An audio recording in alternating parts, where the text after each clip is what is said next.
I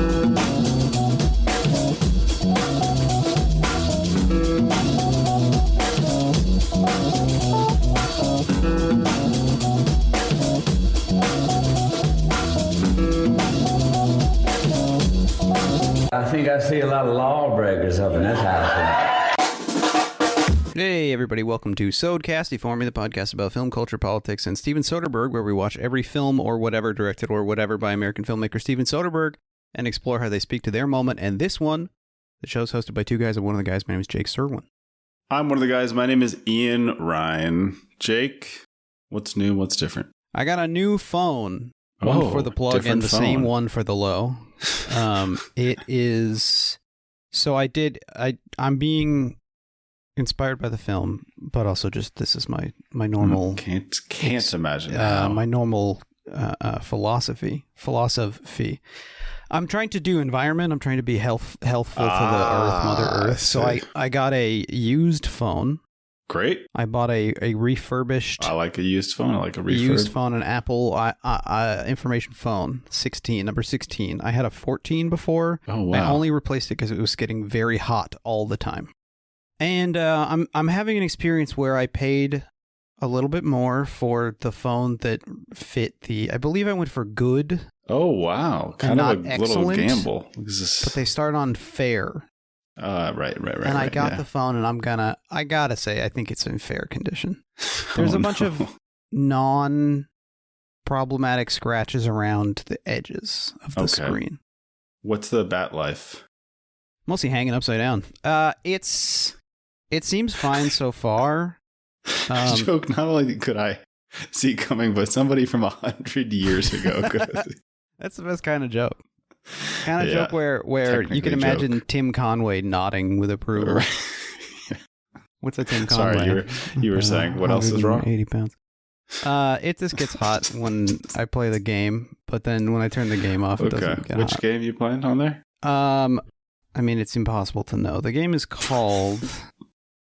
Let's see if I can... Color Match 600. I mean, it's called Gossip Harbor, basically. It's called Unscrew Frenzy 3D Bolts Jam. Yeah. Man, am I glad it's called that. Okay. Yeah, me too. Hey, that's a lot of the Detroit stuff we're talking about. You got any games on your phone? I used to have a little Castlevania, Symphony of the Night. Oh, wow. Symphony of the Night on there, but not anymore. So you're like Volcel.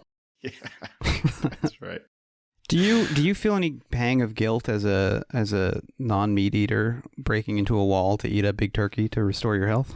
I don't, because I found it there. I think you eat found meat. Oh, you're like a freegan. Yeah, that's right. Yeah. I feel like there's probably some Detroit artist collective guys who are doing that sort of thing right now. They're wearing the rolled up beanie, the beanie that's like halfway between a yarmulke and like a functional beanie. And like a functional keep your head warm beating. Yeah, and they're in the 100% white t-shirts only. Is what and they're like they're good quality, and they could tell you like the model number of the loom. They're made in like the last American Mill. Yeah. I did just order this exact last American Mill ring spun T-shirt, but it's like it's one of those ones where there's articles that's like, we don't know how this company is making these ring-spun T-shirts in America for $45 or whatever. And I thought, well, I'm gonna get one $45 T-shirt that's made by union workers on a 3D loom, like so that there's no seam down the side. You know, it's wow. And it's a special old loom. And I'm gonna get this T-shirt, and I'm gonna see if I can tell the difference. I've ruined my life. It's all I want. But you're constantly telling the difference. Yeah, you reminded me I should shout out. Don't remember the name, so it's a bad shout out. But one of the least destructive people from my high school now lives in New England and like bought like one of the only historic functioning mills or something. Banner Prep. You went to Bruce Banner Prep. I did, yeah. He bought a mill? He did. We bought a mill. Yeah, that guy's in this movie. Yeah. And I think their t-shirts are like $50, but I think they're like some of the only good t-shirts on earth. From what I understand. Do you know what the brand is? All right, find out, because I may have already only purchased New England from mill. Yeah. Wait, where did I get my T-shirt from? Hold on. Yeah. I'm so sorry to this place. No, this is relevant because we're talking about union work. No, yeah. This is the stuff. Only New England mill making T-shirt, he says. Well, there's the New England Shirt Company. No, that's not it. In Fall River? I don't know anything about it, basically. What's the guy's name? We can bleep it. Okay. This is the guy's name. It says he's a wealth management advisor at U.S. Bank. Oh, no. Is that true? Wait, no. This is a different guy. The guy restoring New England's textile industry. That's probably him. That's the guy. Looks like Warren. Okay, let's shout out Warren. Well, hold on. Their logo is extremely Wayland-Yutani, so let's be careful before we do that. It is a W, but let's do a measured shout out here. Yeah. If you make over $100,000 big bucks a year, make sure you're pressing the ruler into the fat pad when you're measuring your shout out, by the way. Disgusting. Ruler in the fat pad. They're $75. Anyway, maybe I'll bring you one of these T-shirts for your birthday. Okay. Which was in July. Yep. I'm doing good. Okay. Great. How are you? Do you have your phone? Same phone as before. Same games I asked you. Same games. I am doing just fine. I am. Well, I don't know. I'm at a real laundry cusp, and I don't know what kind of insight that offers into my mind. You may have noticed I'm wearing quite a formal dress shirt. I did. I kind of liked it, though. I mean, it's not. Oh, thank you. Well, it's not that formal. The blue and white stripe. This is like the Beach Boys would wear this a lot. This pattern, although short sleeved. I meant, is this a long sleeve? It's a long sleeve. I like this kind of shirt. I wear this kind of shirt to work a lot. It's sort of a business cash, I guess. Oh yeah, it's a nice shirt. It's a nice shirt. And you met your friend at Warren made that, right? He didn't. Your friend Warren made that? I bought this second-hand. Is that a Warren piece? Hey. Okay. Tolstoy 2. That's the one where Jesse's there. Yeah, Jesse's there. Yeah. All right. Kimmy. Well, real quick, if you'd like to support the show, you can subscribe to our Patreon, $5 a month, bonus episode every other week. Sorted Clint Eastwood and Steven Soderbergh ephemera. We just put out Suburbicon, an incredible collaboration, cross-pollination, a chimera between ourselves and the wonderful Jordan Fish and Ray Tintori from To the White Sea, where we tried to figure out what happened with Suburbicon, the film where George Clooney took a very pleasant crime caper script by the Coen brothers and mashed it together with his own sort of half-baked thing about black people in the suburbs. Couldn't be more relevant to our episode today. But completely irrelevant to the script that he attached it to. And then he made the movie Suburbicon starring Matt Damon, I believe which set some kind of a record for the lowest box office for a Paramount release on more than 2,000 screens. The film is like financial and political malpractice as we get into. It is. And artistic. It is. But the experience we had with our To the White Sea buddies, I can only imagine this is what it was like for Jimi Hendrix to jam with. Ian acts in a Bronx accent, one of the guys. And it's really fun to listen to. Well, I wouldn't say. What I would say is Ian acts in something that sort of exists in a superposition between Boston and a Bronx accent. Ian does an accent. Ian does some accent work. Yeah, I'm doing accent work. Yep. And it's really fun. So check that out.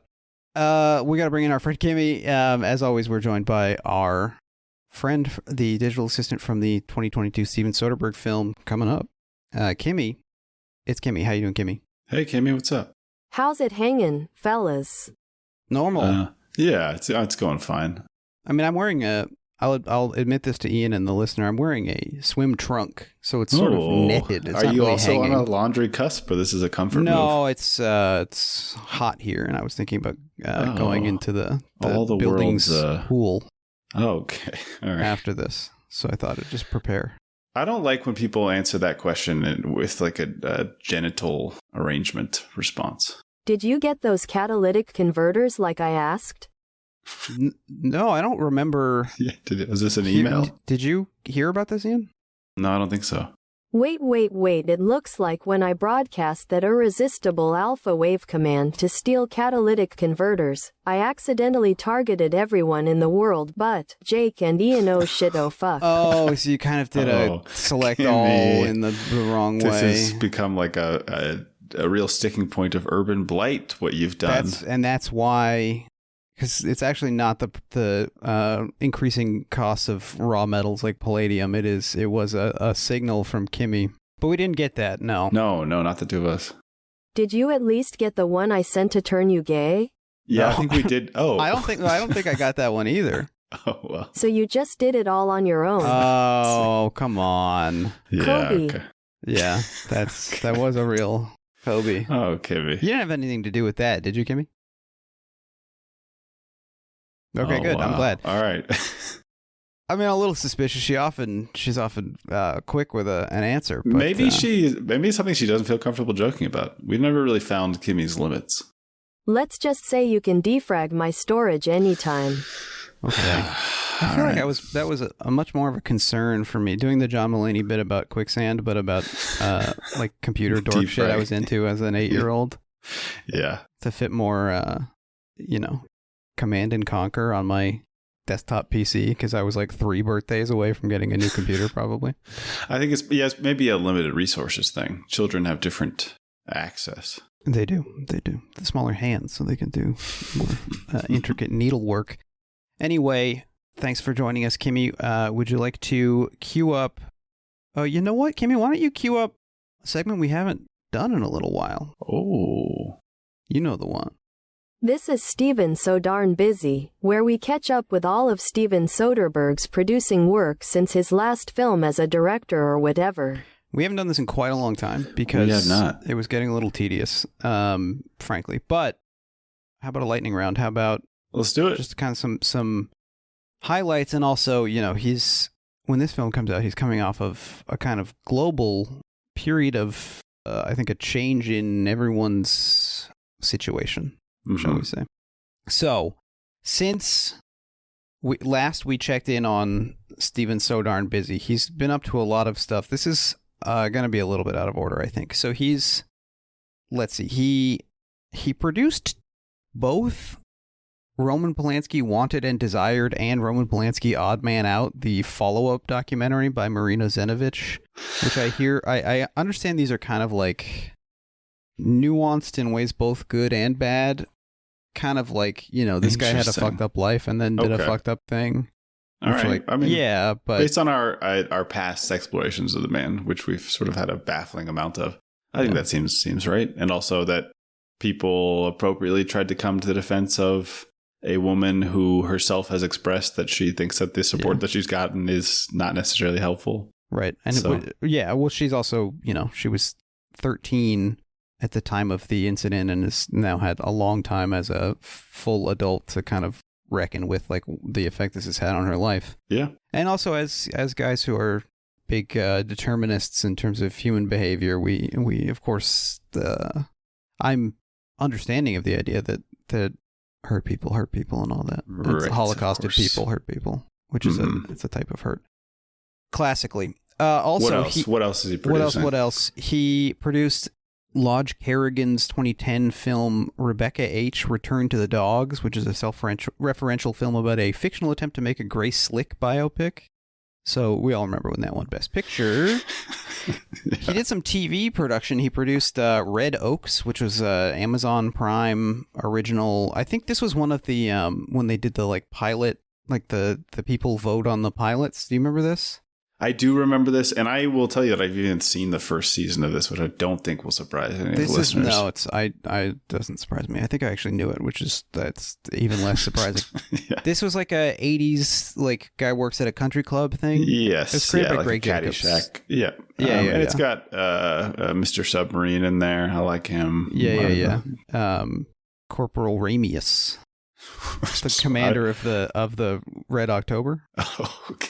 No, it's got Craig Roberts. That's his name. That's right. Yeah. You got your Richard Kind. You got your Paul Reiser. You got plenty of these guys. Gina Gershon. Look, I'm not mad. Jessica Hecht from Breaking Bad. He also produced Godless, which was the the Scott Frank Netflix limited series about a Western town that had Michelle Dockery, and Jack O'Connell, and Scoot McNairy and Merritt Weaver, some of our great friends, Tantu Cardinal, Jeff Daniels, of course, all these guys. Yeah, this seems like something I would have seen, but I have not seen this. I am shocked by this. I am actually surprised. This feels like where I started derelicting my duty all the time. In about Ian can derelict his own duty. He's flexible. He produces a lot of shit. This movie called Perfect by Eddie Alcazar. He's produced 2 Eddie Alcazar movies. I saw another one that had Stephen Dorff in it. It was like really nothing. Just a lot of like kind of Vimeo looking hullabaloo. He produced Ocean's 8, of course, the she-boot of the Ocean's films, which has a cameo in common with this film. We will, of course, cover that on the Patreon in some form. Produced a film I'd never heard of called Beats, which is about 2 teenage boys in Scotland in 1994 going to a rave, which I'm not uninterested. Yeah, sounds pretty good. Directed by a guy named Brian Welsh. Written and directed by Brian Welsh. He did, let's see, Black Mirror. He did a Black Mirror. He did, I don't know. Let's see if Rory knows this guy. Rory probably went to freaking 6th form with him. Whatever they have over there. They did the same A levels. There's a bunch of people in that movie named Fraser, just like Brendan Fraser, because of Scotland. He produced the Greg Araki TV show Now Apocalypse. That's cool. I've seen a lot of Iranian film. I haven't seen any Iraqi film, though. Hey, come on. He's got a new one out where I know about the joke you're doing. Have you seen any Iraqi films? You like Iraqi? I have not seen any Greg Araki films that I am aware of. I know he's got a new one out, and everyone is like, look, we have no choice but to admit that Olivia Wilde is a compelling screen presence, and maybe some of the other stuff is, maybe you can't get that without the whatever's going on with her. Right. He produced a TV docu-series called Leavenworth about the Army criminal justice system, which I am quite interested in. Card counter stuff. Yeah, but it's a documentary series. It's 5 episodes about the case of Clint Lawrence. I don't know who that is, but we used to talk about a guy named Clint. He executive produced something called Wireless, a TV miniseries with Andy McDowell and Ty Sheridan. Speaking of the card counter, and it seems like it's like a guy with his phone in the snow. He's like it's a stranded type of thing. Right. And of course, extremely relevant to today's. He produced and is like actively producing when this film is getting off the ground pre-COVID. Bill and Ted Face the Music. I believe that was a pre-COVID shoot. With this is the 3rd Bill and Ted movie. It was co-written by Ed Solomon, who had written the original film. Yes. Bill and Ted's Excellent Adventure and Bill and Ted's Bogus Journey, and he specifically wrote the really homophobic part in Bill and Ted's Bogus Journey. I don't know if that's true. And Men in Black and a couple other things. Now You See Me. Mm-hmm. And right, Bill and Ted Face the Music I found to be cute. I mean, it's not really a real movie, you know? Yeah. Like the kind of thing that I'm actually really shocked to learn happened pre-COVID, because it felt so much like we can't do real stuff right now, so let's just do this. Let's piece this together. Yeah, I don't know. You saw it? I did not see it, actually. I didn't get around to it. I mean, it's another one of these things where this happens a lot. The kind of Lego sequel thing where like the budget is really low, so it's all shot on pretty cheap looking digital stuff. So it feels like they made it feels like when they bring these people back for a Super Bowl commercial, you know, it has the same quality. Yeah, that's unfortunate. It doesn't feel like Blade Runner 2049 feels like a real movie. Regardless of your opinion on its quality, it feels like they put the amount of effort into it that they... Unquestionably. I mean, in fact, I think it's sort of confusing how much it dwarfs the scope of the original film in some ways. Yeah. Yeah. Ian taking a picture of his pecker next to a little Lego man, which dwarfs it in scope. All right. And then also, he apparently, during lockdown, did a lot of writing. Yeah. So this is when he wrote the Sex, Lies, and Videotape sequel script that we've mentioned. Mm-hmm. He also apparently wrote an adaptation of a novel by one of the Nick creators, David Levine. This guy wrote I don't remember if I've heard about this. Tell me about I hadn't this. either. He wrote I think it's a series of like detective like suspense crime novels. Okay. And he wrote Soderbergh adapted the first one, City of the Sun, into a screenplay. Yeah, which like I'm not at all opposed to whatever that is, but he clearly he's doing other stuff first. Maybe he'll come back to it. And then he said he wrote an original screenplay as well that there's no real like information about. So who knows? I guess if he says it's original, it wouldn't be Booty Tank 2. I would love to see another original. I feel like I know that he's constantly sort of self-flagellating about how bad he was as a writer and the fact that he feels like his films improved. I'm not sure that bears out exactly. I mean, he doesn't have that many written films, but I think his hit rate's probably comparable between the two. There's not enough points on the line, I think. Yeah. I also, in doing this Steven So Darn Busy check-in, I learned about a film that's, I think has no release date. It's called The Return of Stanley Atwell, directed by Brian Welsh. I saw this, yeah. The guy who directed Beats, the Scottish rave film.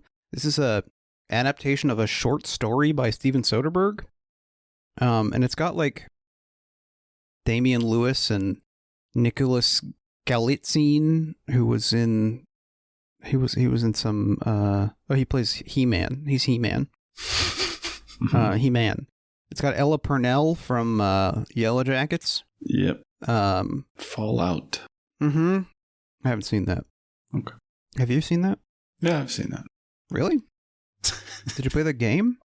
Yeah, I played the Fallout games when I was in college. It's also got Zach Cherry in it. It's got Walton Goggins. You're watching it for Justified. You justify it that way. I had to, yes, for a part of Justified Law. Mm-hmm. So that's the Steven So Darn Busy recap. Now, of course, it's time for the two questions. All right. It's time for the two questions, our signature segment where we ask each other two questions. Now, is yours real or fake? Fake. Mine's fake. Mine's fake too. So why don't you go first? All right.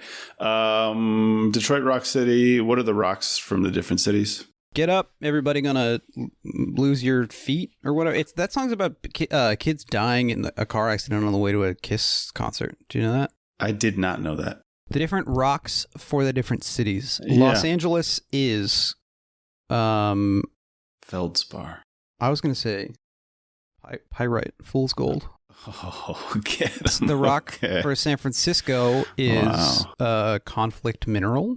That's made into a phone. Yep. Chicago, great. The rock is the band Chicago. Okay. Sometimes it is other different types of rock. That's cool. New York City's rock is. That's a good question. What is New York City's rock? I'm rocking here. No, New York's rock. Oh, sedimentary Koch. No, that's Mayor Sedimentary really Koch. Good. Said Koch. Said Koch, yeah. Thank you. Other cities. Mexico City's rock is the big guy, the guy we took a picture in front of, the big stone man, Tlaloc, big stone carving. Yeah. Tlaloc. Yeah. What are the other cities? London's rock. Do you have any ideas for this? Stonehenge. I mean, it's outside of town, but come on. Yeah. Come on, guys. Dublin's rock, Blarney Stone. Also extremely far away. Totally sure, different but like place. I mean, we're not. Blarney's not one of the major cities. Very extremely American of us to be like, well, your city is your country, so that's like you guys just have the one, basically. But Ireland and the UK are both like Britain and Ireland they're pretty small islands. Yeah, right? Sure. They got like millions of people who live there. But. Yeah, but they're all Polish, obviously. It's like a big problem they're having. No. Could help them polish those rocks. Kobe. That's right. Thanks, Kimmy. So that's my answer to those questions. Is that good? That's a really good answer. Yep. Cool. I have a question for you. So this film has, as all films do now, it has a bunch of Marvel guys in it. But when it was first announced, it had even more directly Marvel guys. It was first announced as Josh Brolin, Don Cheadle, and true. Sebastian Stan, and John Cena, who is Pacemaker or something from from DC, Suicide Squad. DC comic. Mm-hmm. But anyway, this reminded me of something I've been thinking about recently for some reason. Probably because of things that are coming up in therapy. But the famous line in The Avengers where Captain America is like, Hulk, or, Banner, we need you to get angry. Remember the guy who you went to his high school? Yeah. And he says, that's my secret, Cap, I'm always angry. And then he turns into the Hulk. Uh-huh. What does he mean? Because, that sort of suggests he's gotten control of it, and he can now turn Hulk whenever he wants. But then this doesn't actually generate any, character development where he has a different relationship to being the Hulk now. Yeah, well, if you're just talking about bad character arcs, that's it's what true. I mean. I'm not talking about the Marvel encyclopedia. We don't have to update the wiki. I'm talking about. All right. I thought you were also trying to track the line and try to. This is way less annoying. You're right. Thank you. It's also confusing because then he does spend the next couple. Well, I don't remember. He spends some films later in the order sort of struggling again with his relationship where he can't turn and stuff. Remember, he's trying to turn into the Hulk, and yeah, it happens to a lot of people. No. Different. Sometimes they're trying out a new medication or something. Yeah. Sometimes they're just nervous. Mm-hmm. They want to do well so badly that it actually is the reason that they can't. Anyway, in the second one, in Age of Ultron, they're I guess he and Black Widow are gonna have a relationship. So I can't see the poster that well. The big presentation poster board that you prepared. Could you? Yeah. This is Marvel Phase 6. Everyone gets married. That sounds really good. Yeah, it does. With this Ring ID web, Holy shit! Is that the name of a real comic? That's famously on the cover of the comic where Peter Parker and Mary Jane get married. Sounded familiar to me. You've listened to enough Comedy Bang Bang. You've heard Scott Aukerman say that 400 times. Yeah. Yep.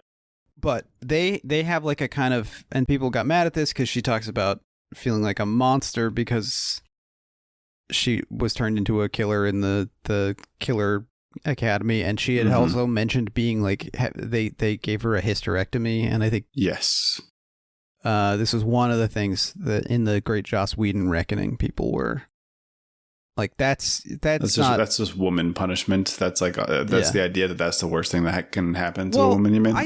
I wasn't fully on board with that interpretation of because she's also talking about how they turned her into a murderer, which is a monstrous thing to do. But obviously, Joss Whedon, not somebody we need to defend. But my question to you, okay, did he mention, was there a kind of an angel from Buffy sort of we can't commit the physical act of love because I'll turn into the Hulk? There is kind of a fear about this, and I brought this up. This is insane that this That's would weird, come up because you had seen a lot of 3D animated depictions of what that might look like. Is that what you were talking about? You saw a lot of that on your different searches you're doing. Not something I'm prepared to joke about. Dean Norris, everybody. Yes, this is great. Your question is just, did this happen? The answer is yes. That was a big piece of it because, of course, Angel. This is why we were talking about it the other day. David Boreanaz, character. Kimmy likes him. He was a reformed vampire, and he used to be Angelus, the dark bad guy. Mm-hmm. And then he's afraid that if he has sex, that he'll become Angelus again. David Boreanaz. Yeah, that's right. That's right, Kimmy. You're just saying his... Yeah, like a toddler. Yeah. When they see a number and they point to it. Yeah. 8. Thank you for helping me to remember what happened in the Age of the Ultron. Today we're talking about No Sudden Move. This is a film by director Steven Soderbergh from 2021. This is written by Ed Solomon. This was Soderbergh after some kind of more unusual things, post High Flying Birds, zags. Posts, yeah. Yeah, it's announced Soderbergh's doing a crime caper again with a bunch of famous people in it, including Don Cheadle, Bashir Tarr himself, and Snoop. That's his character in Out of Sight. That's exactly correct. And it was going to be a period film set in Detroit, which people were excited about. And Ed Solomon's back. I mean, it sounds great. And I think originally the title comes from Kimmy. What's the name of that? What's that? The line in that Kanye song where Ludacris He's talking about Hotlanta. Home of the booties and the really tight skirts where if somebody moves then somebody gets hurt. So he didn't say no sudden move at all? No. No, stupid. Oh, yeah. Sorry. Anyway, it's not related to that. It was originally called Kill Switch, which is a cool name for a movie, but also I think maybe sounds a little bit too direct to video. Yeah. That sounds like a Scott movie Adkins with Jonathan Rhys Meyers and John Malkovich or something. And so it was called that. It was announced with, as we said, Brolin, Cheadle, Sebastian Stan, and John Cena, and then it goes into production, and then COVID. And so... Kobe. No, that's not what I said. But Soderbergh and Ed Solomon had talked about doing like an Ocean-style heist caper, like featuring Don Cheadle, around Don Cheadle. Cheadle, I think, is, he's always been famous. Don Cheadle, you will always be famous. He's got one of the great faces in the history of cinema. He's just someone that is very compelling to look at. And he's now got a lot of Marvel juice all over him. So he's got a little heat, deservedly so. He should have had heat on him this whole time. But they're like, what should we do? They're kind of bouncing ideas around. They're thinking about maybe including some of the other Ocean's 11 people and they're talking about different like ways to differentiate it from Ocean's and settle on this like a period setting. And Ed Solomon, I think they just sort of thought about Detroit, like he visited Detroit, and then he starts to zero in on kind of an idea around the Detroit auto industry and the relationship between Black Detroit and like the big money forces there in the 50s. Yeah, and the funny part for me is the genesis that you're describing, the original genesis of like, can we recapture some of the magic, but maybe shift in a different direction, just does not match at all tonally with what the final project is in a way that I don't think reflects badly on the film. No, I like this straight movie. up. I like it too. Yeah. But it's such a funny way to arrive at this thing. It's like, trying to come up with a fun, silly action flick and walking backwards into The Killers or something that we've talked about previously. I do like it it's the kind of thing that I wish Hollywood would still do. Like it feels more like a golden age kind of, all right, we got a movie star and we haven't done this kind of genre in a while. How can we... Yeah, like an 80s or a 90s or even early 2000s sort of. Yeah, let's see how he fits into this. The 40s, like we got Wallace Beery and we haven't made a wrestling picture. This is just what Barton Fink is about. But like we haven't made a wrestling movie in a couple of years and Wallace Beery's contract has more movies on it. So like done. Genre and guy. And saying Don Cheadle heist movie, go figure it out. Great, yeah.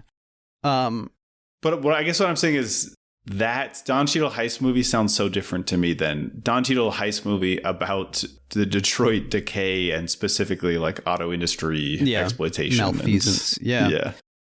In the process of research, Ed Solomon meets this guy, Jamon Jordan, who is the official historian of Detroit and like a historian of Black Bottom, the African-American neighborhood that was demolished and like redeveloped in the 50s, which is referred to in the film. We'll talk about it, but like, yes, we definitely will.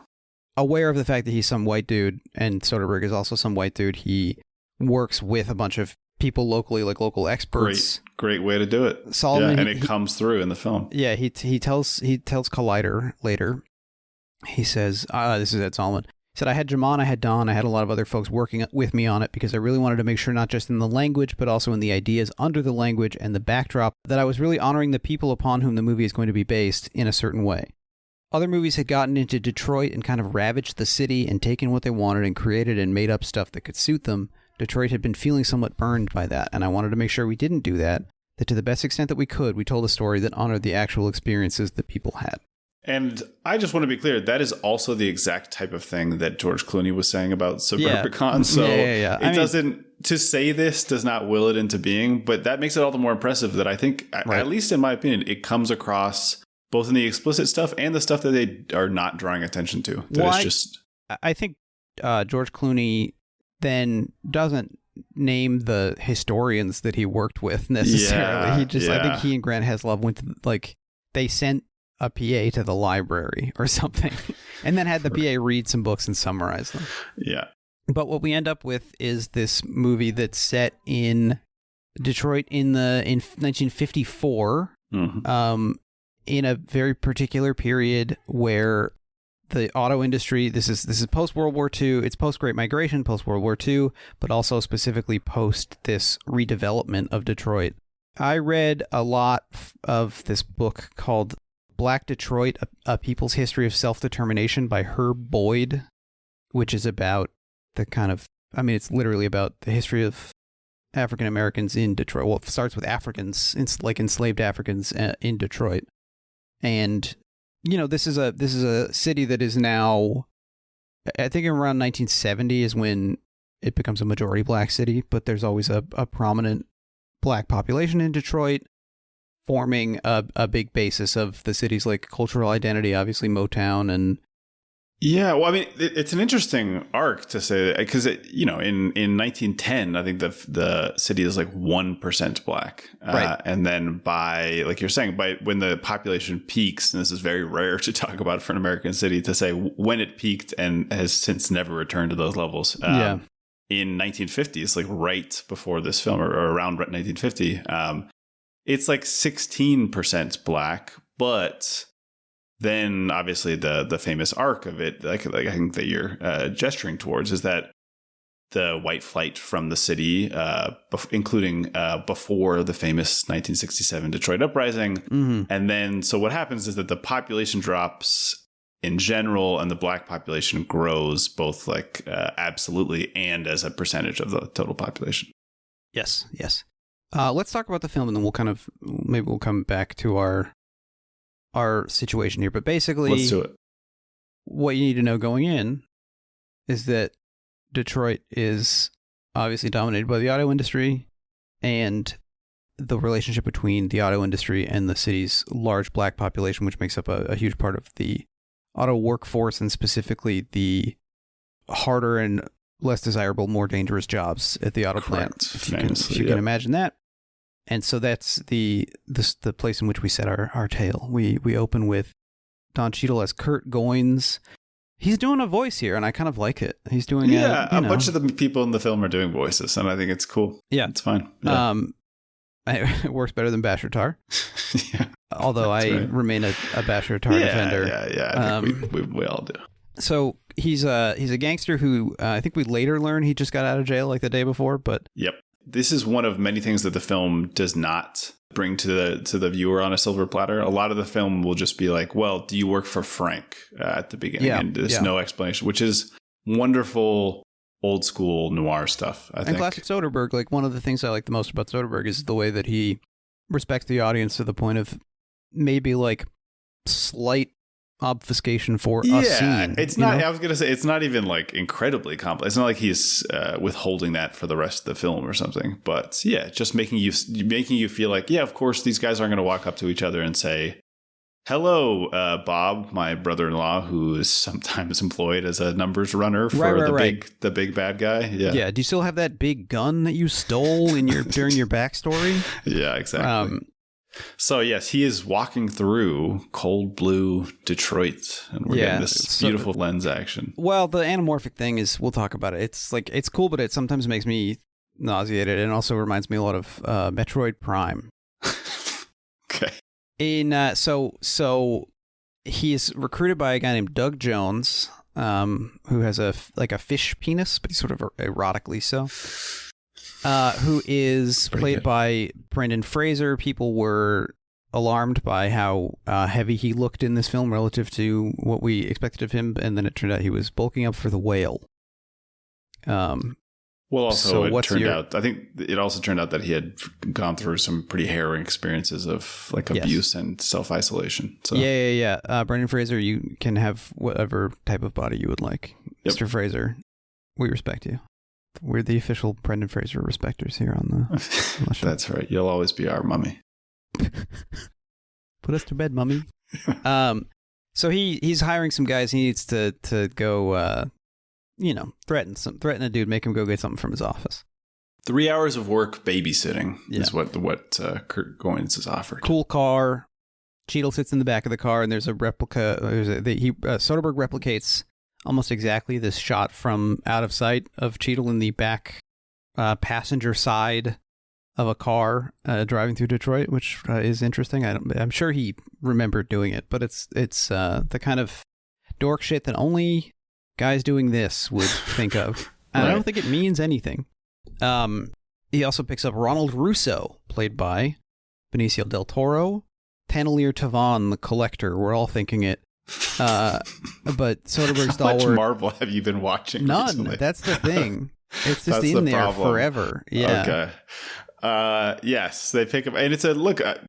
I think this film, I'm going to put it in the same category as a bunch of the other films we've been talking about recently, including Kimmy, which we will be talking about. But it's doing some great visual storytelling in the, like I said, the color grading of Detroit as a city versus these like little warm yellow lit homes and apartments that we meet these guys in, and they're sort of like working class and humble in different ways. The spaces, the sort of like black back of the barbershop space, and then this is Ronald's apartment. Yeah, shout out to Craig Mums Grant also, who is big shout out.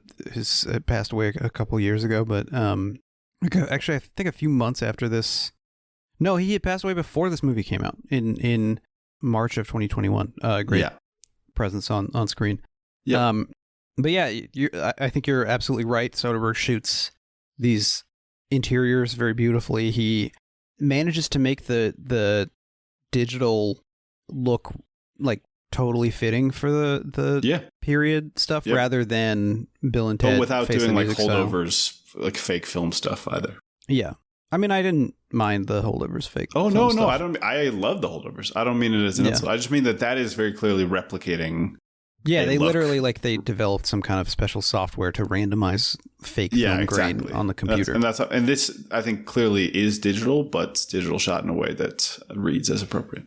I auditioned for that. The software? Oh. Yeah. Oh, okay. I didn't know you. I guess there's so much you we were don't know. Out for jobs. And blood. I did know about that. Okay. So yeah, they pick up Ronald Russo, played by Benicio del Toro, who is playing Italian.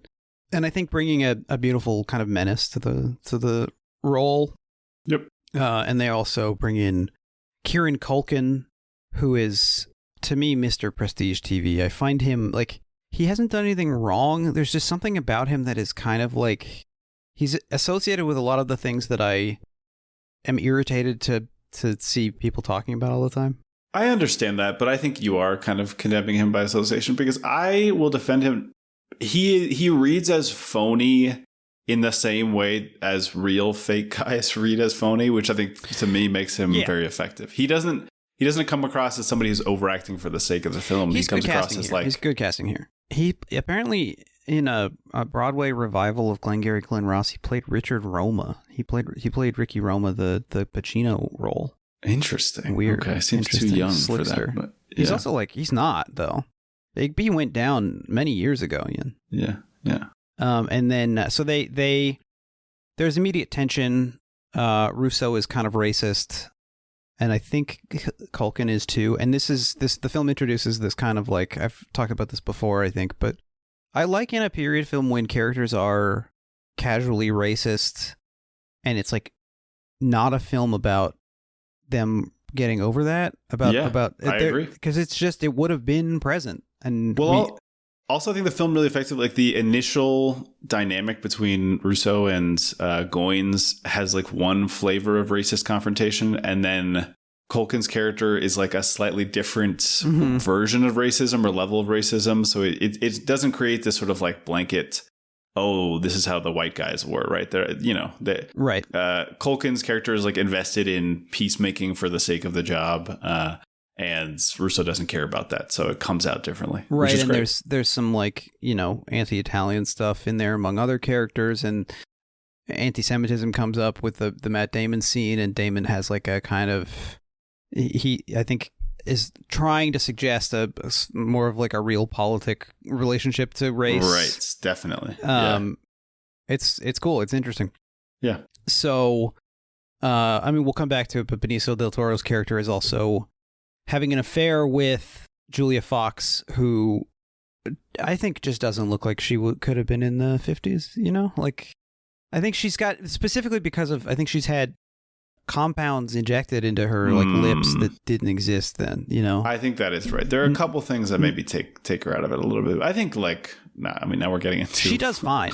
Okay. I think phrenology stuff. She does fine as I think her as face a performance. shape is looking like, you know, she's close to somebody from then, I guess. And she's coming off of another role where she plays, you know, in Uncut Gems, she plays like kind of gun mall. So like it makes sense casting wise, with the exception of it's like putting Lisa Rinna in like a Jane Austen adaptation. Like it would just be a little funny. No, I think you're right.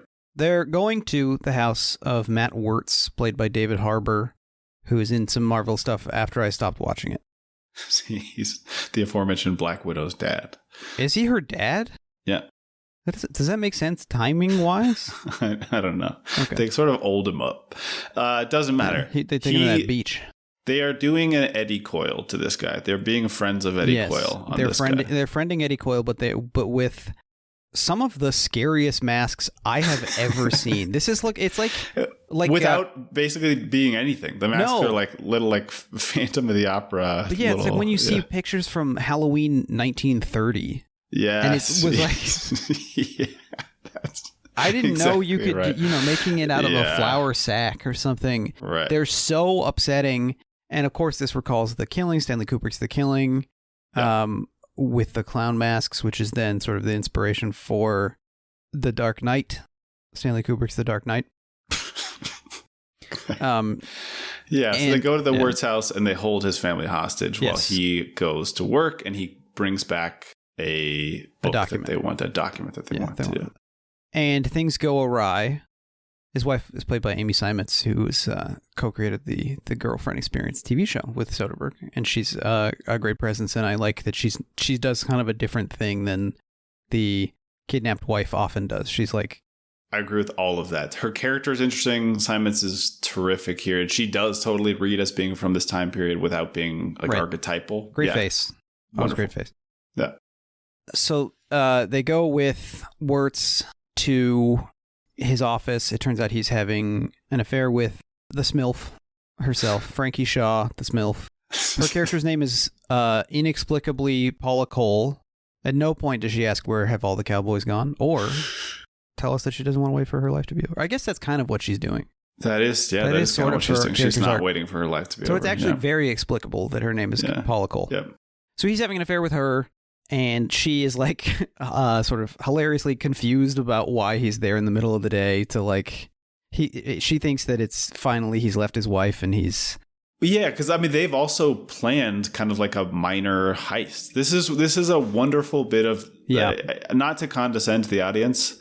This got like kind of a lukewarm response from people. It did. And I do think that part of it is just people just not paying attention. And I'm sorry to say that. What I really like, I think this ultimately is a movie. I mean, I'm jumping ahead, but I think this is kind of a movie about like being a historical actor and the experience of all of the stories that you think you're in, the arcs that you think you're on.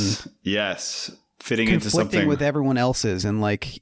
Which I would argue is why the film opens with this guy who's supposed to be like our interesting noir hero walking through like very visibly in the world Detroit neighborhoods. Like this is like a film where it's saying like, you want to be following this guy, but that's not really what the movie is. Just so you know. I mean, he says, I can make a move too. Like I can have agency too. Right. And the film is a little bit about like whether or not that is true. Yeah, so I think it's cool that this like heist or whatever you want to call it is colliding with this like pre-planned kind of divorce running off to California thing. Yeah, there's layers to this. Yeah. The document is not there. The thing is not in the safe, and it turns out that it's actually at his boss's house, and so Forbert's house. Forbert. Then Dougie Jones makes the call to just kill the family. To Kieran Culkin's character. To Kieran Culkin, Charlie.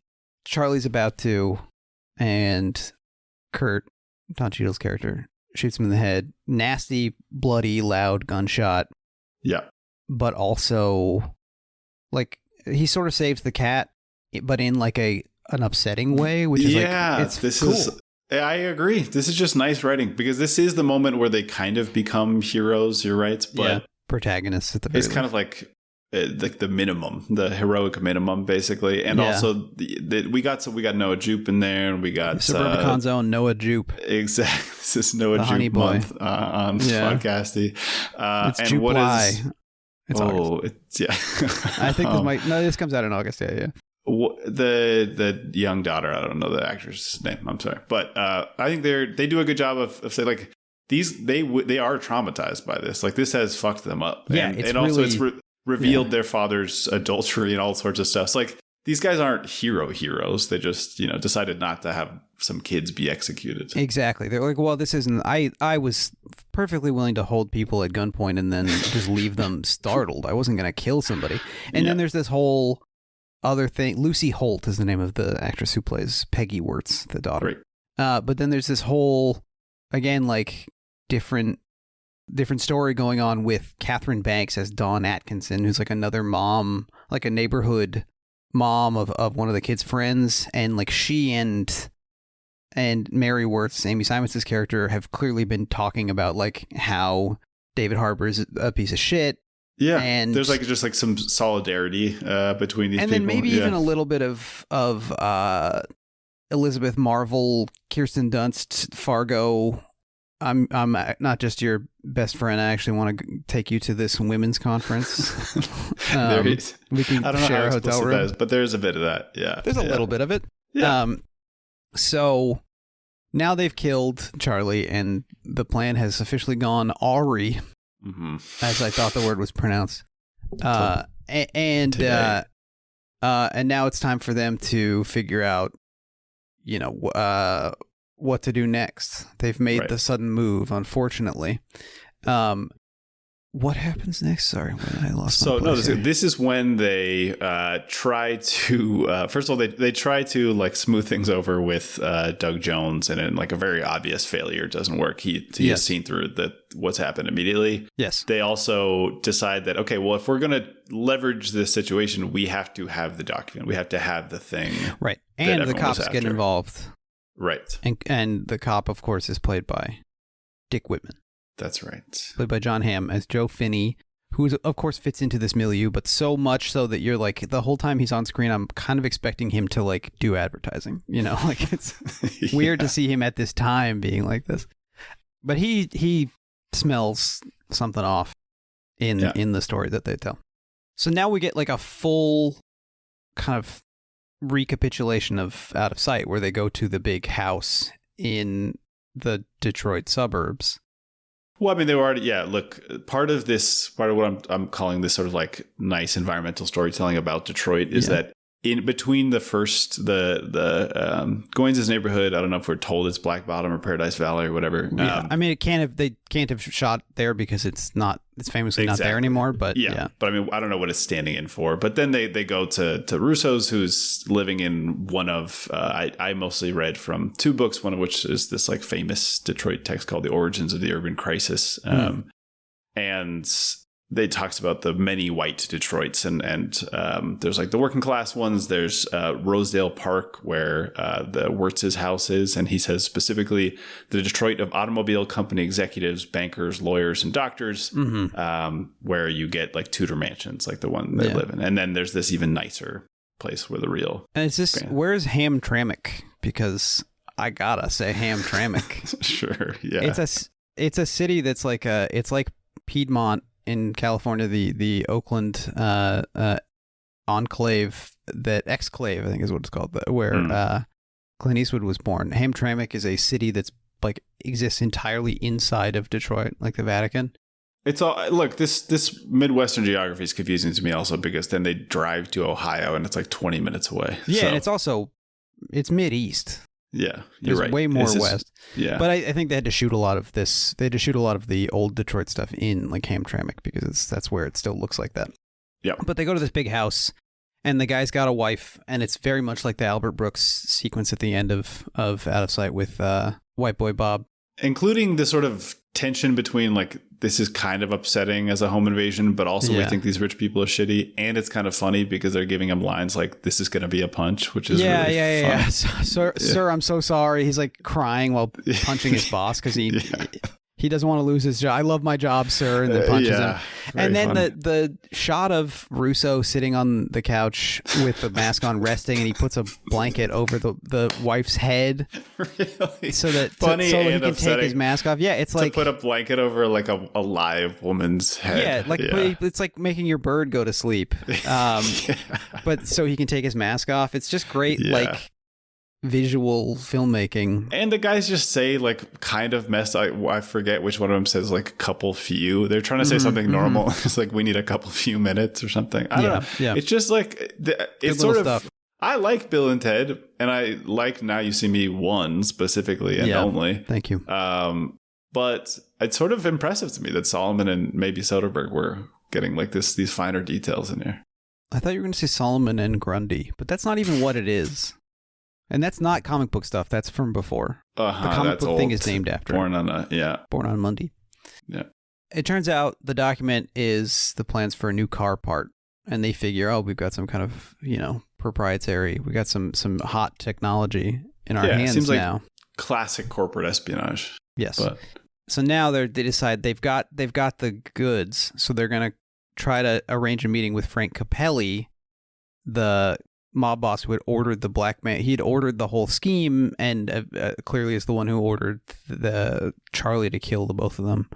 And he's the one whose wife Russo is having an affair with. His wife is Julia Fox. Yes, which we didn't know until now at this point in the film. And early in the movie, one of the things that Culkin's Charlie talks about with Russo is like Goins's kind of notoriety as this guy who tried to go out on his own and got a loan from Aldrich Watkins, the Bill Duke, sort of like black crime boss guy, and also got involved with Capelli and then tried to kind of double cross both of them and got into this big mess, and it ended up with Watkins's code book. So I only mention it because it's like a wonderful bit of bookending with very laundromat coded. Yes, also true. But I was going to say that the bookending with something that's like before the film, which is cool, right? They're just sort of like, this is an echo of something you'll never see. This is this idea that they have to kind of play different sides against each other at the Gotham specifically. And it feels very Elmore Leonard as well. People coming in with established relationships and jobs gone bad in the past, and speaks to this, like, the collision of different narratives people think they're acting out. Definitely. Now, Frank Capelli, he doesn't want to buy the thing up. Like, he's not really that interested, but he's going to arrange a meeting at this restaurant where it becomes clear that the plan was to kill Goins and Russo and just take the document. But Goins had thought about that. They have some guys ready. I mean, he's sort of tapped into, like you're saying, this wider world. He's tapped into like existing black community kind of gangster members he knows, and also even like Jewish community members who have their own sort of like separate, not yet included in the white mafia. Yeah, he did a world tap. He did a world tap, as it were. Right. Yeah. So they kill these guys, and now if they want money for this thing, they got to go to the source. They figure out that they have to go to the auto industry itself. And as part of this, they discovered that this is not just, they don't know what it is yet, but this is not just a piece of technology. This is something where what the people are paying for is to keep this document hidden or to have it destroyed. Right. Do you remember what it is specifically that is the engine behind the plot of the film The Nice Guys? Because it's a car thing. Do you remember? I actually don't remember. I've seen the film several times. No. Suppressing the catalytic converter. It is exactly the same thing. In the 70s when it was actually finally like adopted, like when it became, when the government was finally able to well, when there was the famous antitrust case that, they said, like, we know that you're collaborating to suppress this thing, I think. But I think that's very funny. That came out 2 years or 5 years prior to this. Came out in 2016.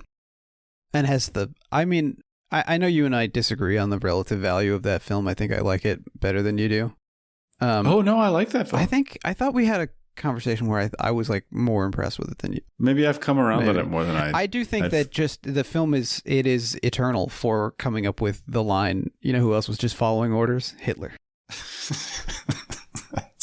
Some great dumb guy stuff. Really good joke. So Goins and Russo find out that Capelli was working for this guy Naismith, who was an executive at Studebaker, which is like one of the smaller automakers at this point. They're gonna try to sell Naismith the document. Meanwhile, Vanessa, Capelli's wife, kills him, takes his money. She's like, she's doing her own thing, right? She's making her move.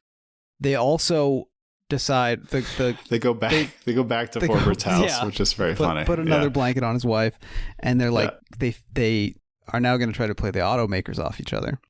They contact Mike Lowen, who is the executive of the Auto Manufacturers Association. He's a real big boss.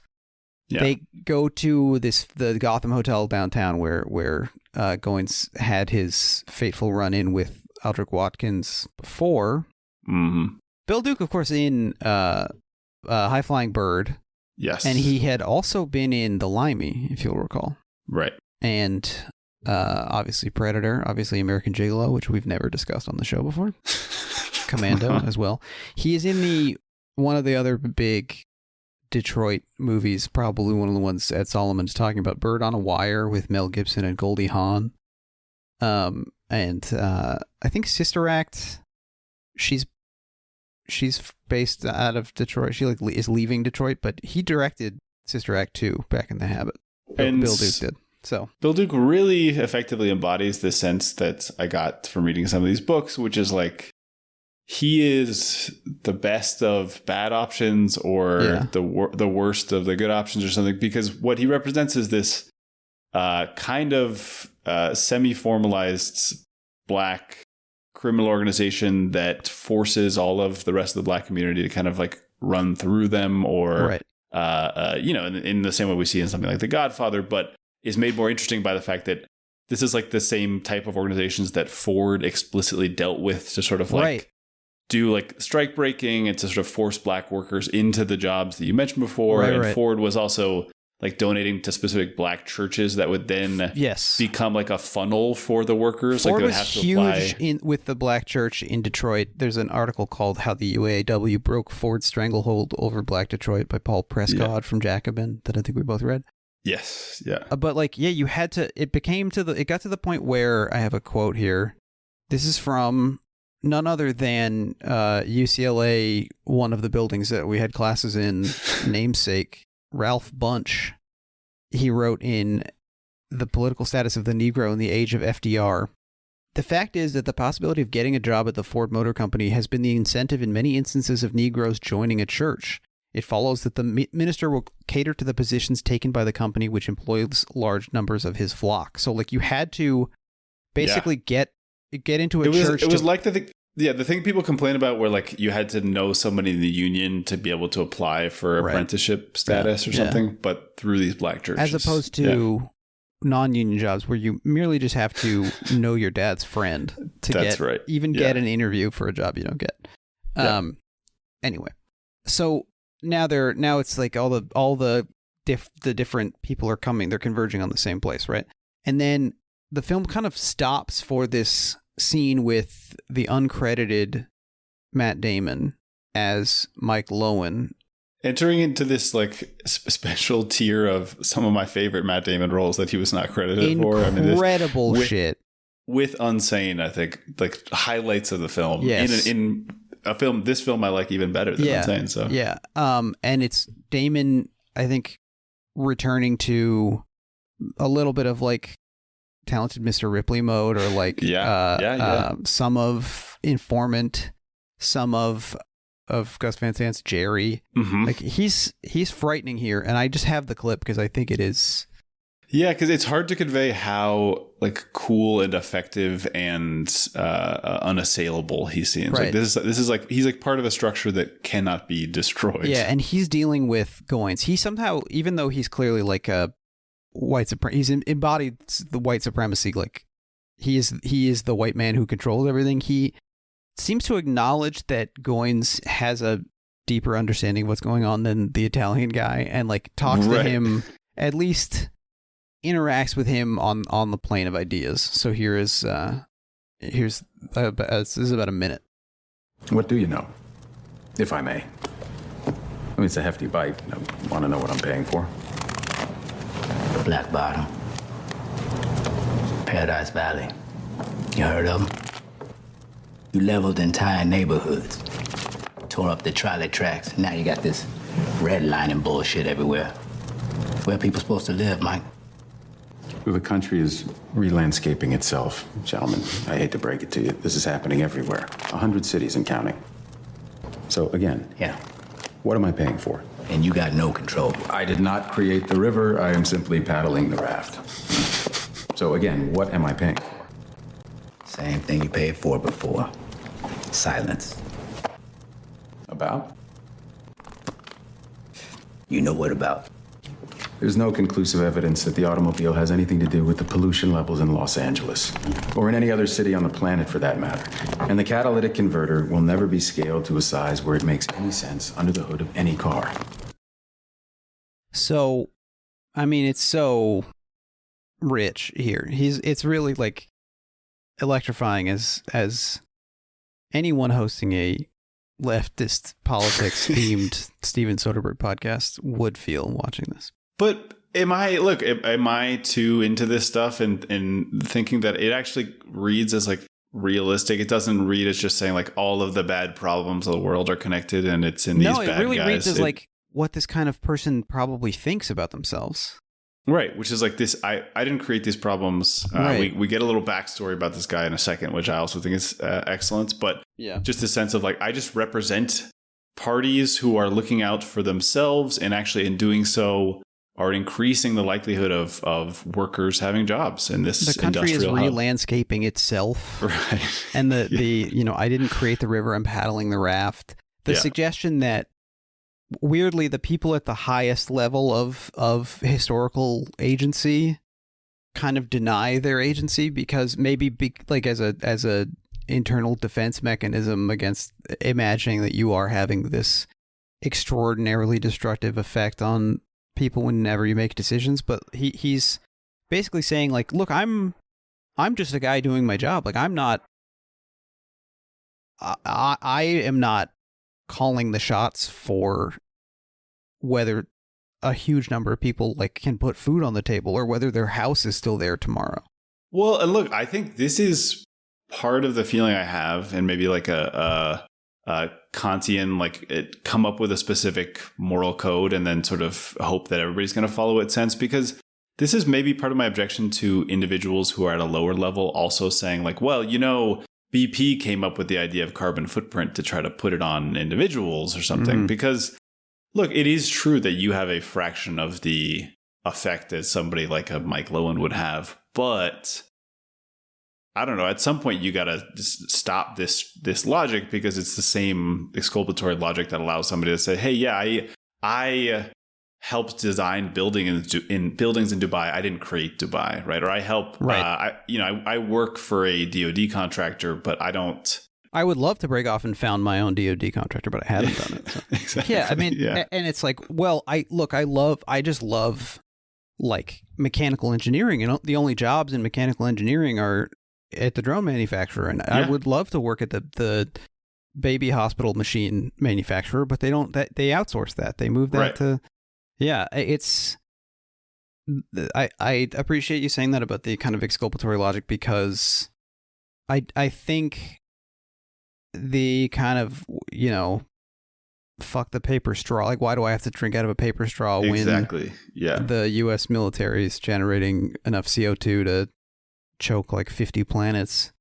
And like, yeah, the paper straw thing sucks, but I think we have to start from a place of, I mean, frankly, I think like a place of moral superiority. Like, I think that's right. Because then how else can you demand of other people that they do the same, even if they're doing it at this higher level? People with more power. But like, look, if I complain, if I get in the face of a senator for taking money from the oil company to block protections for like public lands or whatever, and they try to come back at me with like, well, you know, they cut kids' hands off to get the minerals that are in your phone. I can now say, look at the scratches on this. I bought a used phone, motherfucker. Yeah. I'm out. I've stepped out of the river in that way. Yeah, even if you're inching out of the river, you're trying to. I am trying to climb out of the river, and you are not trying. I'm doing. Yeah, I have a much smaller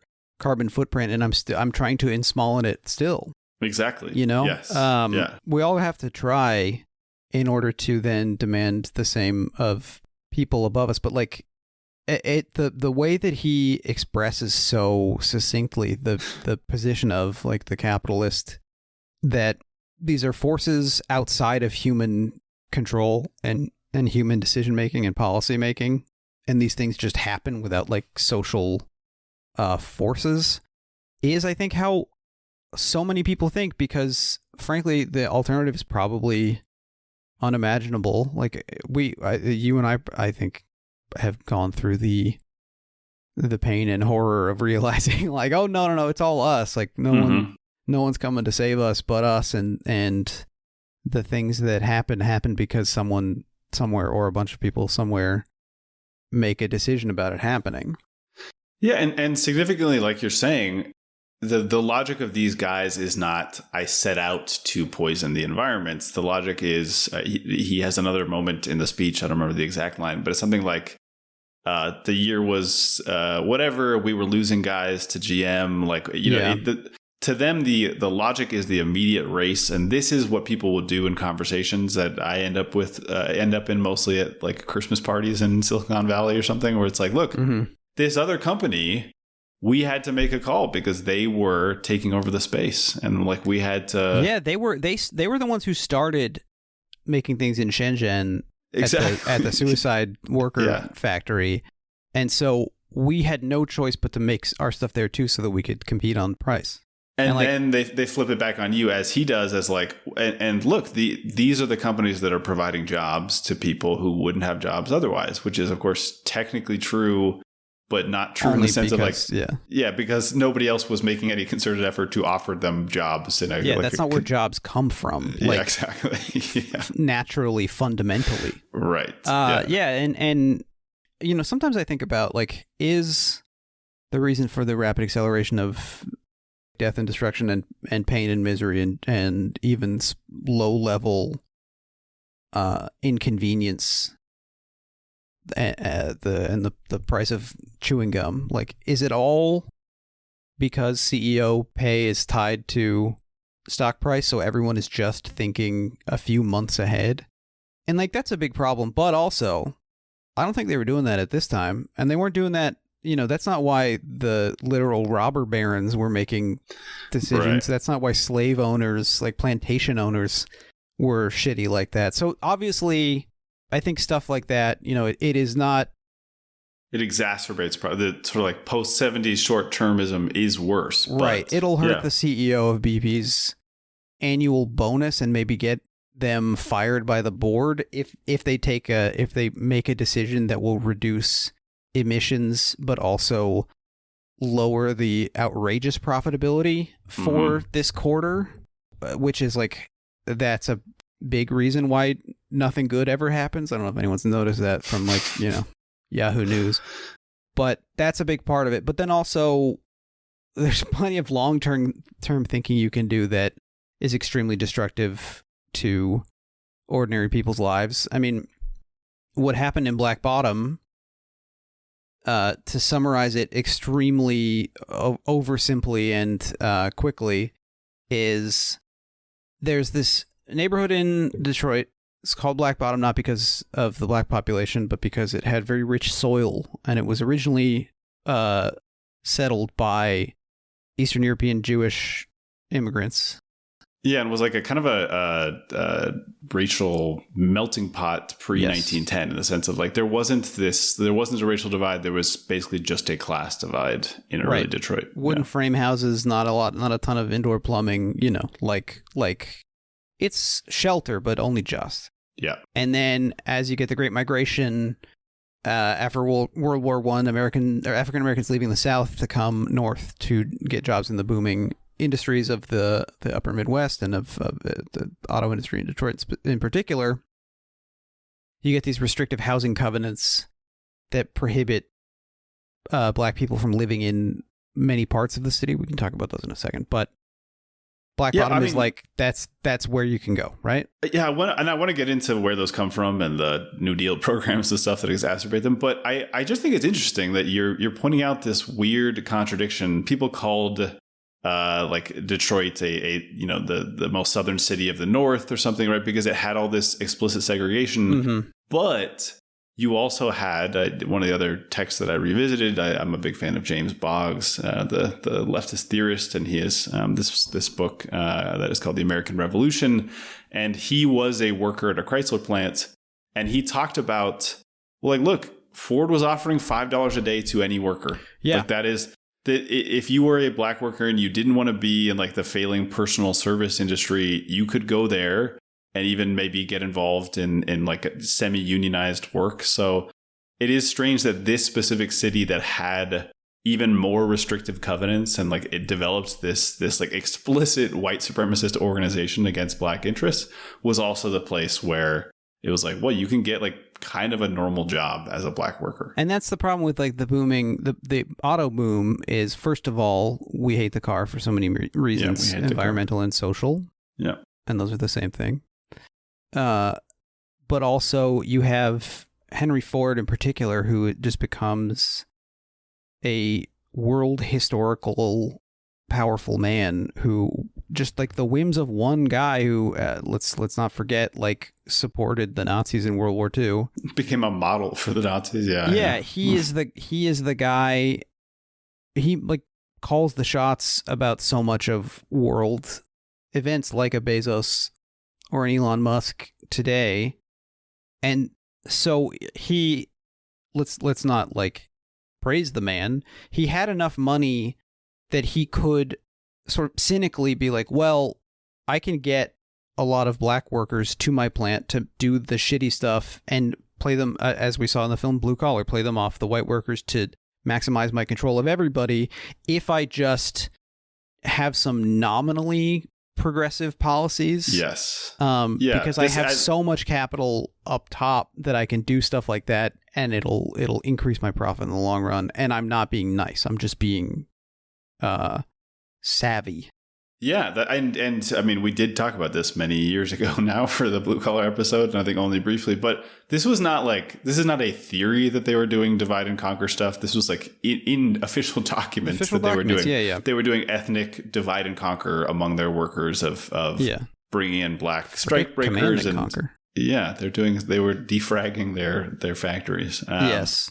So yeah, it's like you're saying. This is not to defend Ford by any means, because ultimately his goal was to, this is like saying that people who are coming in on whatever it is, H-1B visas or something. This is not out of the goodness of people's hearts. This is, we can underpay people while also right supposedly like funding these workers from other and parts of the basically world. Benefit from the often like state funded engineering programs in other countries, and just brain drain them and reap all the benefits. So Black Bottom becomes this incredible site of black culture, despite not having a ton of money. We're not really talking about like a Black Wall Street like in Tulsa situation. It's not like this was, a ritzy neighborhood, but it is rich in people and culture and community. Yeah, in fact, there were other neighborhoods, Conant Gardens in the West Side, that were like the upper middle class or middle class versions of the black neighborhoods that actually tried to distance themselves from Black Bottom. But so it gets hit in the Great Depression because the auto industry, like all the other ones, is hit by economic activity. But then during and after World War II, as activity takes back up, like it skyrockets. Skyrockets. Ford gets all these aforementioned DoD contracts, military production. We have more people coming into the city. There's a housing shortage, and with the continuing racial discrimination, so people there's a housing shortage and people can still only go in this one place, and all the houses are still the wooden frame houses from like the 1890s. Yes, so or it's 1860s or something. It's yeah, like, it's not where you would want to live in terms of the built environment, but it is. First of all, you can't live anywhere else, and also it's a community. It's a thriving community. And like you're saying, it's also the source of the early black rights organizations and stuff in Detroit. So Paradise Valley is like a sort of overlapping adjacent neighborhood, which is more where like the businesses and entertainment was going on. So like Aretha Franklin's father, C.L. Franklin, his church is there, a New Bethel Baptist Church. You've got nightclubs where a lot of important music stuff is happening. You've got, black owned businesses and drugstores and doctors and all of that.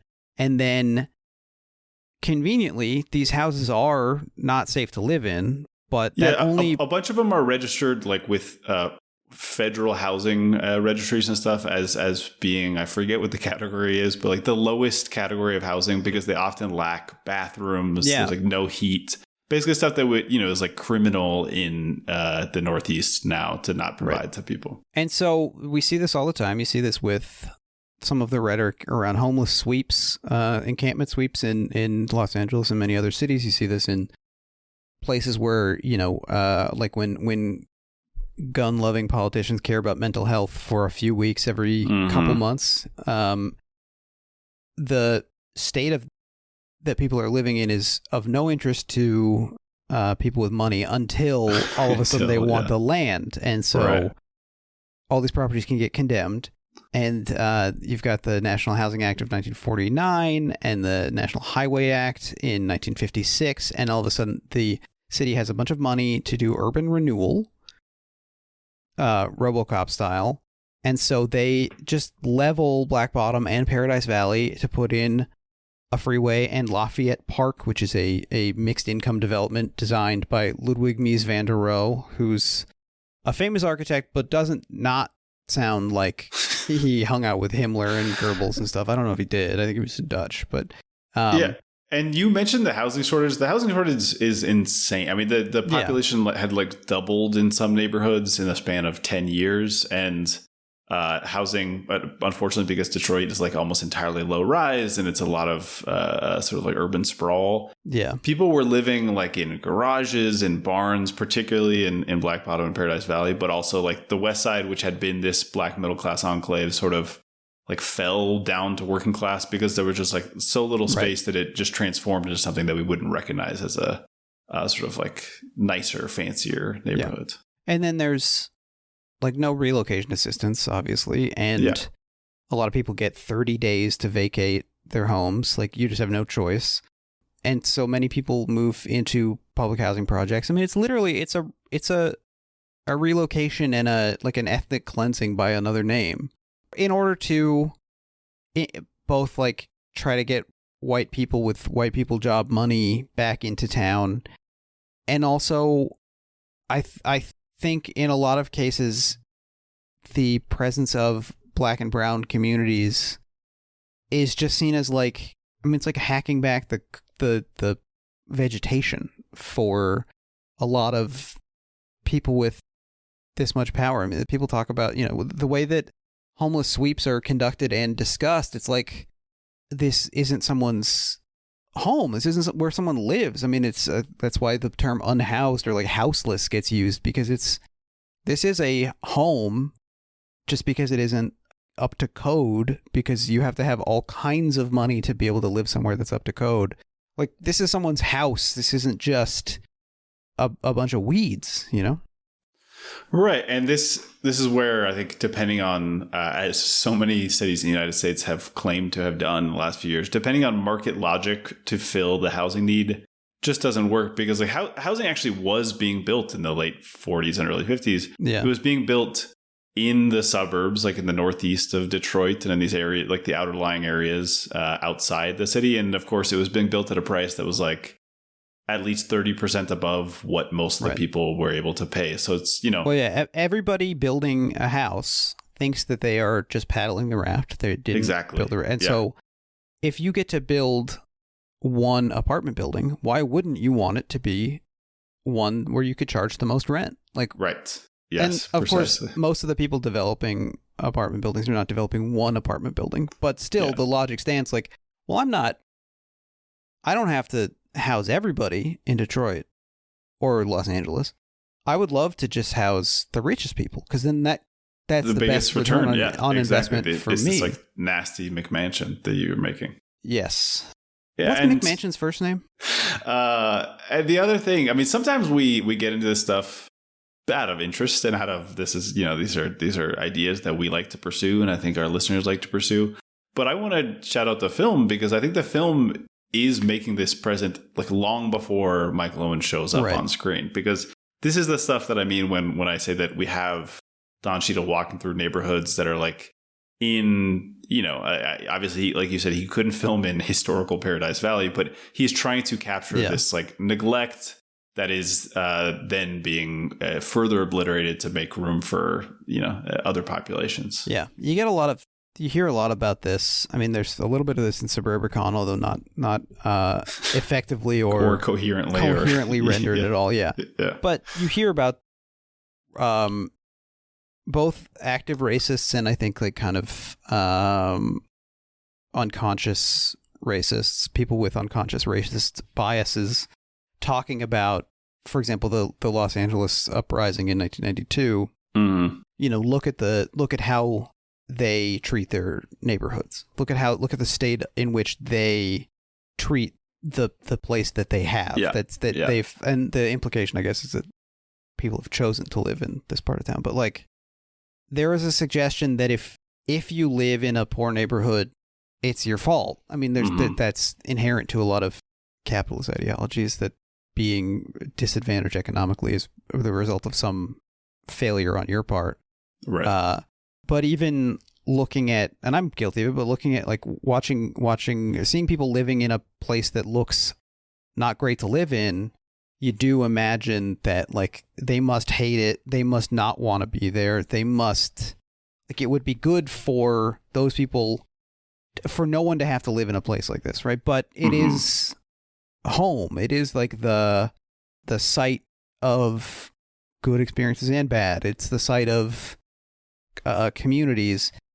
This is one of the reasons why a lot of attempts, like half-assed attempts to place unhoused people in housing, don't work, because they want to go back to their social networks and stuff. Your network is here. Maybe you lived in a home in this neighborhood until you fell out of the bottom of the housing market. Many homeless people do. Yeah, they continue to live where they people here. You have friends here. Maybe your family that you're like, you might not be in contact with them, but maybe they're nearby, and you want to stick around to hopefully resume contact. Or maybe you have like a job that's not sufficient to sustain you, but it gives you money to eat sometimes, and maybe like that's why you live in a non-official structure in that part of town, because you have to go do your shitty job or someone is exploiting you so that you can buy sandwiches.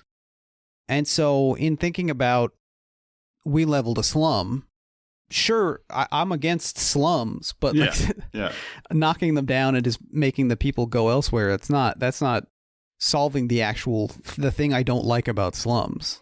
Right. And it's particularly not solving that, because even if, the classic gentrification argument is like, well, they are getting the benefit of their own rising housing costs, so that if they end up selling their historic home, then they can go live elsewhere and it can be nicer. But like you're saying, not only is that displacement from the place that you have a cultural and personal connection to, but it also denies the fact that, well, they're being displaced, and they're being displaced into a wider environment, as I think the stuff that you were reading, the stuff that I was reading makes very clear, was not like any more hospitable to Black populations, right? It's not like they were moving to somewhere where, now it's very convenient and you have great infrastructure and you have great like cultural community resources. You've not been moved into an experimental prototype city of tomorrow. No, you have not. One of the things I like about the Herb Boyd book, Black Detroit, is there is an element of memoir to it, where he describes like childhood experiences of being in Detroit. I think I can't remember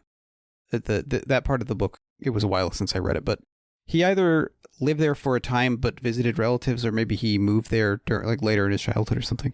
Okay. But he talks about like he just sets the stage for the sights and sounds and smells, and like down the street was the doctor, and the other way you could go here. Oh, this is the first time I saw like a sexy lady dancing, and like, you know, I remember the smell of the food cooking at this restaurant, and then over here there was a lady from Mexico and it smelled different. Like just situating this as this is the site of someone's life, not whether or not it's also probably unsafe for human habitation if in a perfect world, you know, all things being equal. Like, but things aren't equal. I don't know if anyone's noticed that.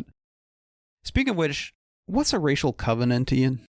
Yeah, so racial covenants, I think we did mention briefly in the Suburbicon episode, but are... we were going to have Rachel Covenants on, but she had a scheduling conflict. So. Yeah, they are legal requirements that are written into sort of like homeowners associations or new developments, these like planned developments, that not only do they block explicitly based on race, like people from buying homes, but what they do is that they tie that, and this you can be traced all the way up to the Federal Housing Authority primarily. They tie that to like the insurance of the loans that are used to either build or buy those houses. Like the developers, the loans that they get, or the individual homeowners or like potential homeowners when they are getting homeowners loans. They say like, well, look, this loan depends on you living in a neighborhood that we believe will, you know, the market value will grow to certain rates and right. is going to be dependable. The bank is lending you money because they think they're going to get even more money out of it for the trouble.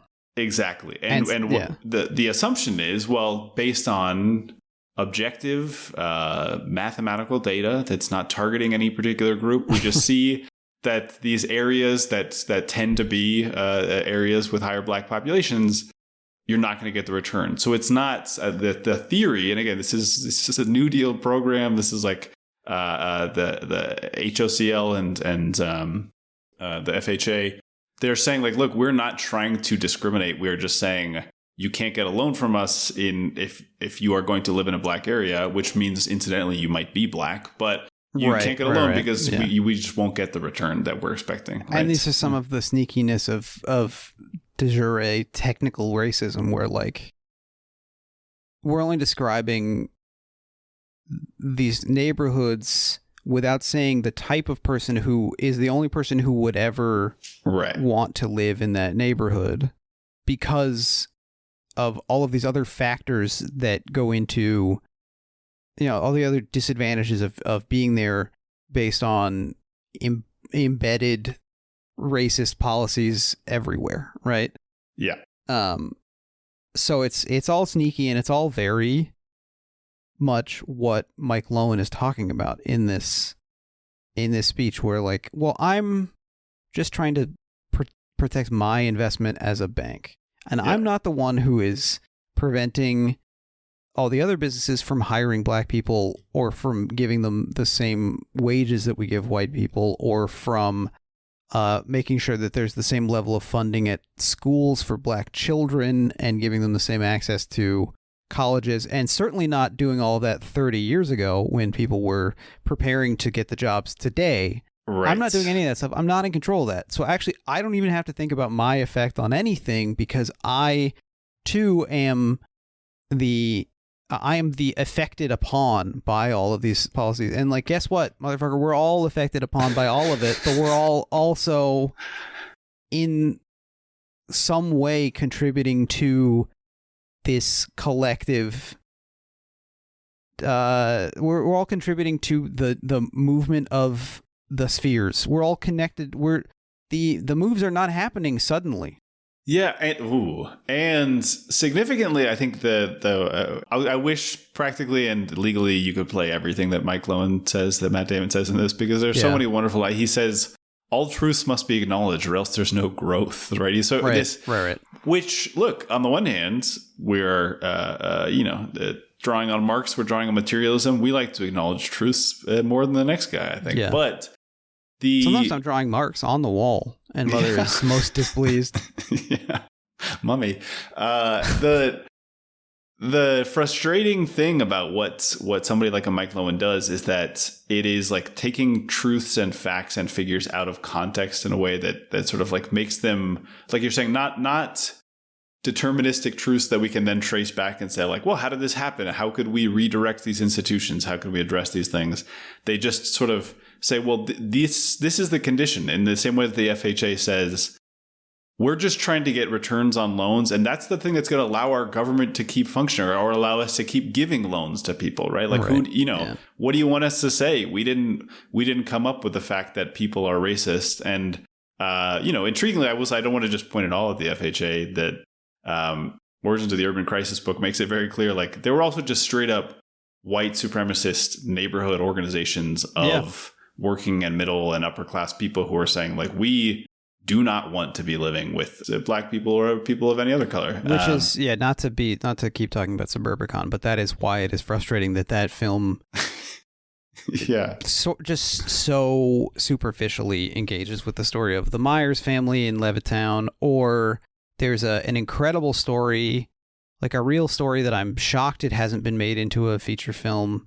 Is this Ossian Sweet? Or the is Sweet this? family, Yes, in Detroit. It's the story is a big part of Black Detroit, the book.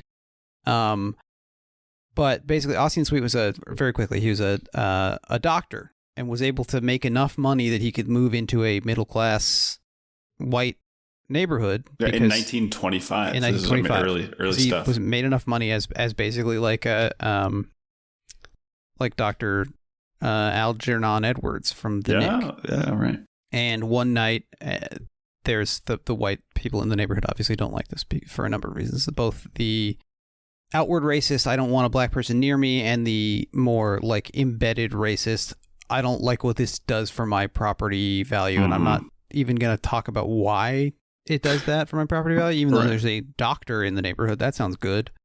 But there's a crowd of angry white people throwing rocks at the roof of the Sweet's house and like yelling and threatening. And the Ossian Sweet has he's got a bunch of family over. There's a bunch of people in the house.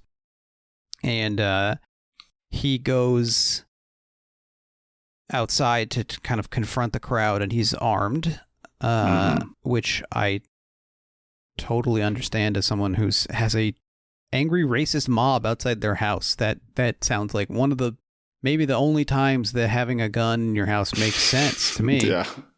30 to 50 feral whites. And in this case, it was like 300 feral whites. Yeah. And so and this is where it gets murky, but anyway, he's certainly in like self-defense territory. He fires the gun over the heads of the crowd, obviously to like show that it's loaded and he knows how to fire it.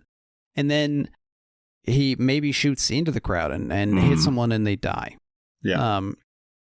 And then there's a trial about his right to do this, and the trial it's all about self-defense and who that applies to, and what his right and the black family's right to be in this neighborhood.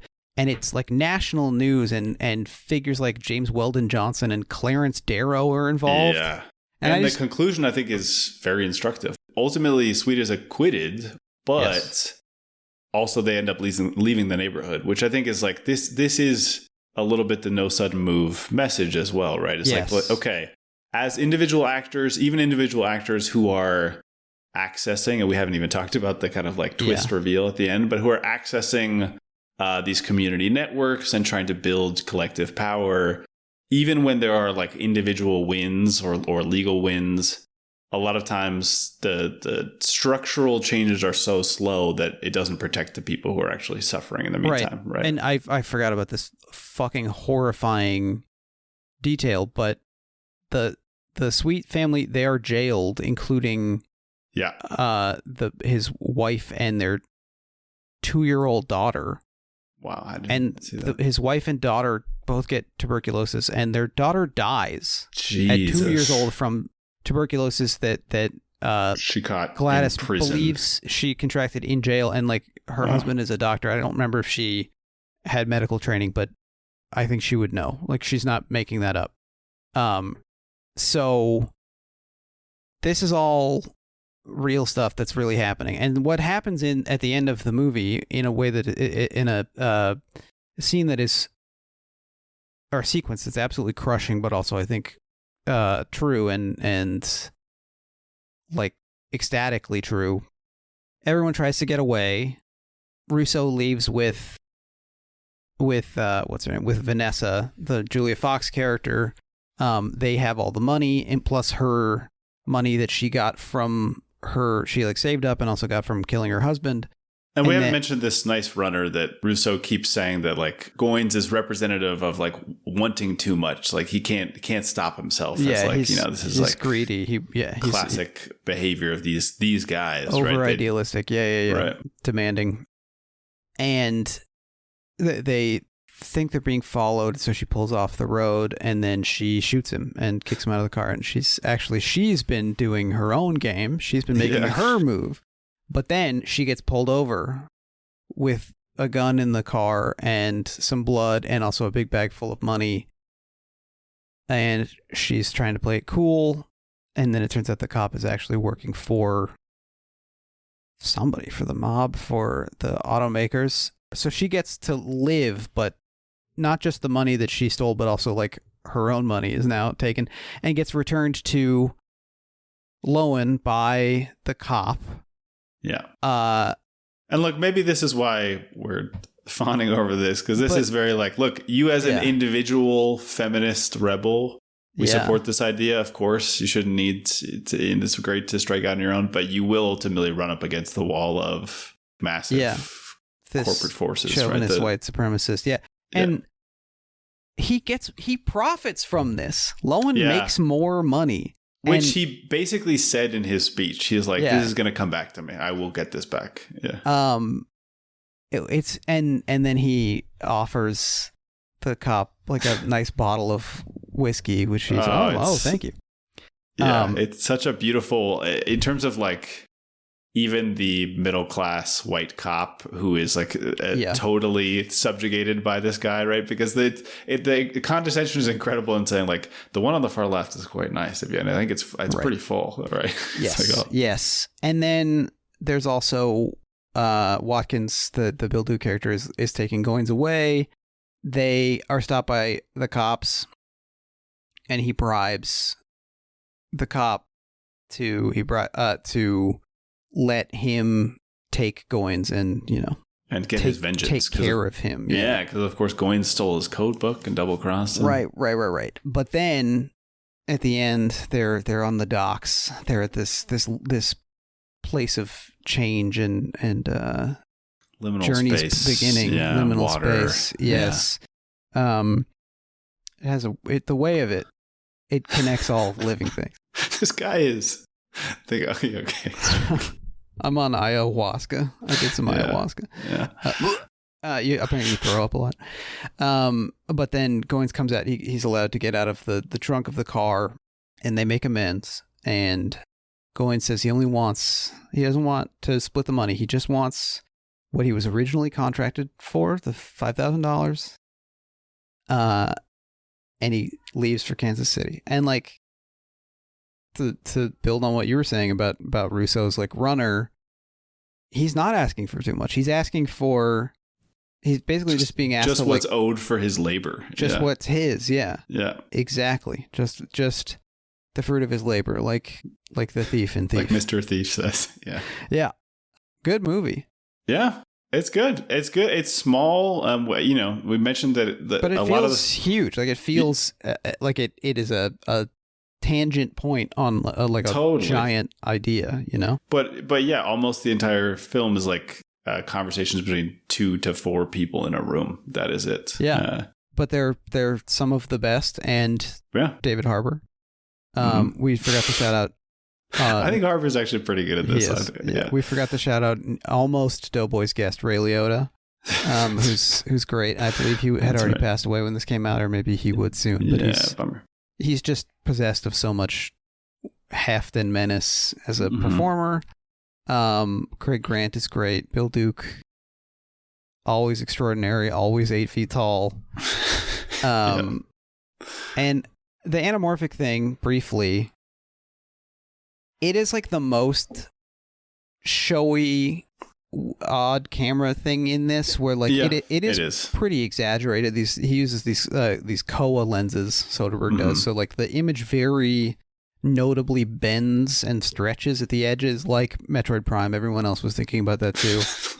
Like that scene in Interstellar where they use the wormhole or whatever. Like that's kind of what it looks like. Right. Do you like this? What do you think of this? Look, it's maybe right on the edge of being overused. I guess I think because it is like a cinematographic choice that contributes directly to thematic ideas of like, look, we have access to these individuals' lives. We know that the way in which they fit into this larger milieu is like pretty difficult to ascertain, and both difficult for us to ascertain and for the characters themselves. And it's not used in every single sequence, so it doesn't, it can be annoying to sort of like lose all context for these people in a movie. But yeah, I don't know. It's not subtle. You're right, but I actually think I would say I liked it. I mean, it's loud. It does also, it's loud. Like they are, CinemaScope comes about in 52, so like it is very of the 50s, right? Yeah. And there's we can go real senior thesis about this and talk about how it gets more of an image onto the same, the shape of the lens allows more like actual light to actual of the world hit the same piece of film, but then the resolution is smaller, so you're seeing more but also seeing less detail at the same time. Great. Because I like it's being printed on the same thing. Thank you. And look, so I would say that particularly given that the film is shooting a lot of these like enclosed rooms that we understand from our historical reading were, first of all, as private spaces being eroded, right? Like the access to your own existence was being eroded. I don't know. I think get some points for that. Your own hole has been eroded, right? By frequent, you're pissing so much that you're doing Colorado River to your ureter. Is that right? That's right. I hear that right. Yeah. Mm-hmm. You can take a mule down into the basin. And your urologist is also your podiatrist because your penis and your big toe are the same. They look the same. Oh, they are the same, or they look the same? Well, they're functionally the same. Okay. I guess things that look the same aren't necessarily the same. Yeah, you got to go to Dr. Scholl's. That's where Aretha Franklin recorded a lot of her music at Dr. Scholl's. Wow, no, that's really good. That's actually quite a smart joke. Look it up. Colby, any final notes here on No Sudden Move? No, I will say I'm fairly ignorant about Detroit, except for having done Boggs reading in the past. And I appreciated the opportunity to learn about it because I think it's something that we've weirdly, there was a time, Obama administration, when there was this sort of like reckoning with Detroit, or this like attempt to reckon with Detroit situation. Right. And then basically, maybe this is just the things that I'm reading. It was just sort of forgotten. We just kind of, I don't know, felt like it was doomed or something. I'm not sure. I think it's only a matter of time until Tesla just moves back in or something. I mean, I think if there's ever any more money going into Detroit, it's to exploit the easy acquisition of land by some of these awful I might even just have missed the article about Kevin O'Leary already having built data centers there. Right. And I think it's just, I mean, it's such a fascinating case study in that I think it was the Origins of the book opens with this like landscape view of Detroit as like the ideal hub for all these things, right? Like a river that brought them coal and all these rail networks that have been set up where each of the car manufacturers had their own rail yard, right? So like the infrastructure of the greater nation had been adapted to allow this place to succeed. And then, of course, it imploded because of neglect and because of like organized racism and because of obviously offshoring and the exodus of manufacturing. Which and is like anti-union. It's like anti-union offshoring specifically. Like in order to not have to pay union wages to make cars or whatever. Right. We didn't necessarily get it because it came up so much, I think, in our blue collar stuff, which I don't know if people want to revisit at this point. So maybe I'll just to summarize. I mean, one of the interesting things is like the UAW striving to have a multiracial union because of this recognition. Like, of course, this is a single struggle, and how controversial that was, and how many like workers actively opposed it, despite the benefits that it could bring them. And yeah, so this vision of like what unions can do, what they can't do, other unions absolutely blocking black workers from participation. It's just like a fascinating microcosm that I think is worth it for people to look into. Absolutely. I highly recommend, obviously, the movie No Sudden Move, Black Detroit, by Herb Boyd. There's lots of books about this. Obviously, there's lots of writing about Driving this. Detroit, read a bit of. Thought that was good too. People could check out. Yeah. There's no shortage of coverage of this, and it intersects with a lot of the things that we're interested in. Things like labor and migration and like the intersection of race and politics. All our favorite stuff. I also very quickly wanted to mention. Kiss Me Deadly. Everybody should go check out Kiss Me Deadly. Another, I think, a big influence on this. Guys, a film from the 50s about basically a guy who thinks he's in a kind of noir story, like a crime story, and then it turns out to involve enormous market forces and new technologies. And it's also just, it's got this inescapable weirdness. And it was a big influence on David Lynch. Yep. It's hugely influential. It's a adaptation of a Mickey Spillane story, I think. Sounds right. I think if you like Night of the Hunter, if you like when a movie from the 50s seems like it's one kind of genre thing, but there's just something very strange at the edges of it, check out Kiss Me Deadly. Also, tremendous. I listened to an audiobook of Tishomingo Blues, which is the Elmore Leonard book that Don Cheadle was going to adapt as the director. That was in like 2008, or when was he thinking about this? Around like then. Soderbergh is going to produce it. This was a staple of Steven So Darn Busy for a while. I think it mentioned Owen Wilson, who would have been a good choice actually for the lead. But this is a book that takes place in, I think, Alabama or Mississippi. It's about it's fucking great setup for a movie. It's insane that it doesn't exist, but I understand specifically given what like the amount of infrastructure or the amount of like expense and coordination that would have been involved to not give it to a first time black filmmaker in 2008 makes sense. But right, yeah, it's about a kind of a traveling high diver who he goes to like basically Dirty Dancing style like resort hotels around the country, mostly the South, with his high dive rig and like sets up his platform and does shows and gets paid, $300 a week or whatever to do his shows. And he sets up at the Tishomingo Casino in Mississippi or Alabama, doesn't matter. And he's like practicing up on the like he's testing out the platform. He's up 80 feet in the air and sees below him the like local guy who was working as his rigger gets killed by some hitmen while he's watching them from 80 feet up, and then they see him and they try to shoot him, and then they run away. He hooks up with a local cool criminal, a classic Elmore Leonard cool criminal who's black, who is probably the character Don Cheadle was going to play, the cool guy, if you can believe it. But he has in his pocket this picture of a lynching that he says is of his great-grandfather, and it was at the hands of the local industrialist who like owns the prefab homes factory that is like the industry in the town. And somehow that guy and all the cops in town and the Dixie Mafia who hit the rigger, they're all very enthusiastic Civil War reenactors. And so it all culminates in like a bunch of No Sudden Move style, like several people are planning to use the Civil War reenactment as cover for, like, they're going to actually load their guns, basically. Right.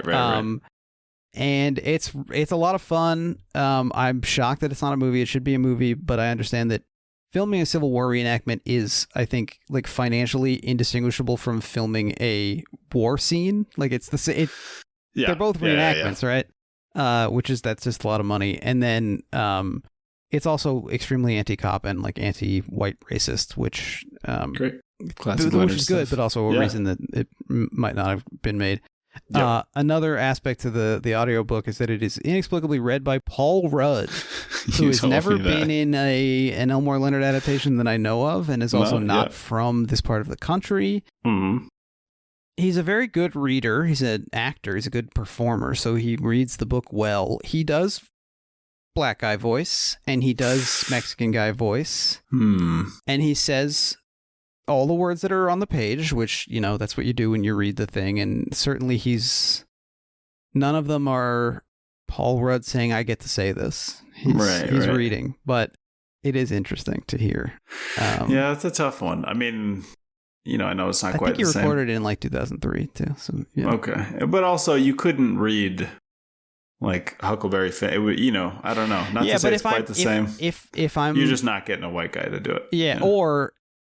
if you are getting a white guy to do it, it is like a literary scholar or somebody who's like, you know, or a performer who maybe like they're just an audiobook performer. If I'm Paul Giamatti or something and they say, hey, Paul, we want you to read Huck Finn, I would probably say, thank you so much for thinking of me. But it's so nice to be thought of. Yeah. We're about to do Holdovers too, still holding. So I gotta go. Yeah. But anyway, check out Tishomingo Blues, everybody.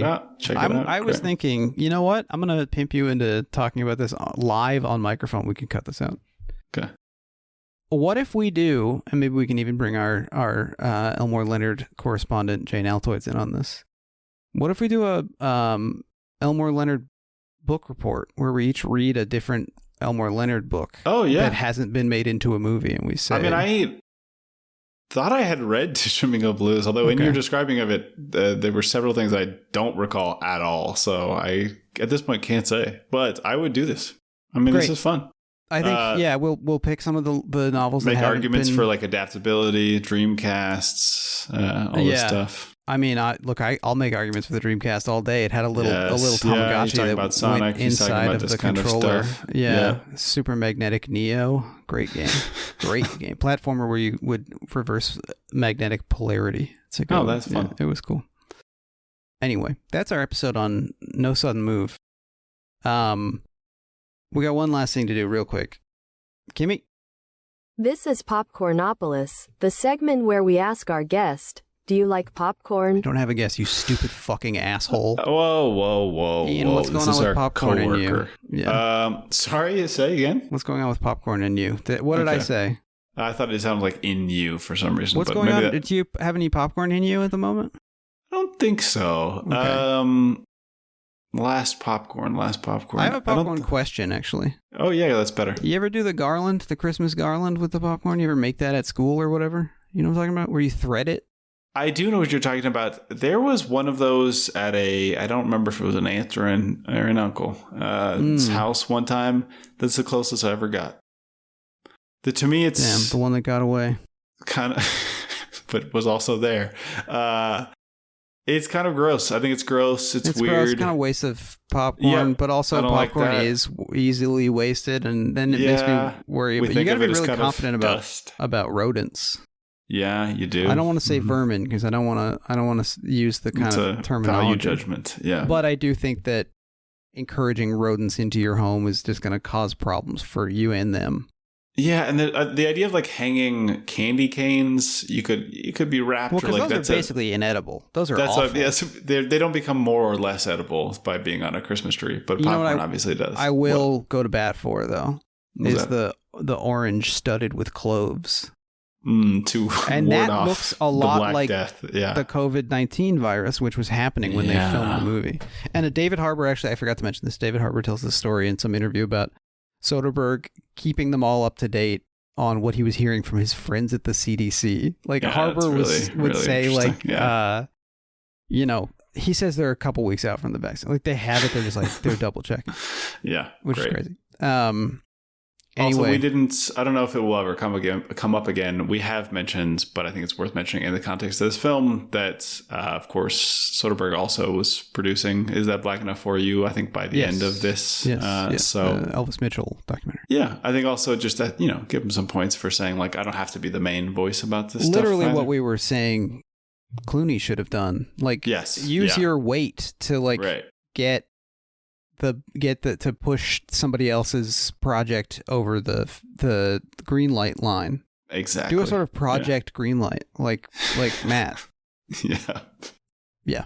Anyway, as for us, thank you so much for listening. As for us, we're the only people here. Thanks for listening, everybody.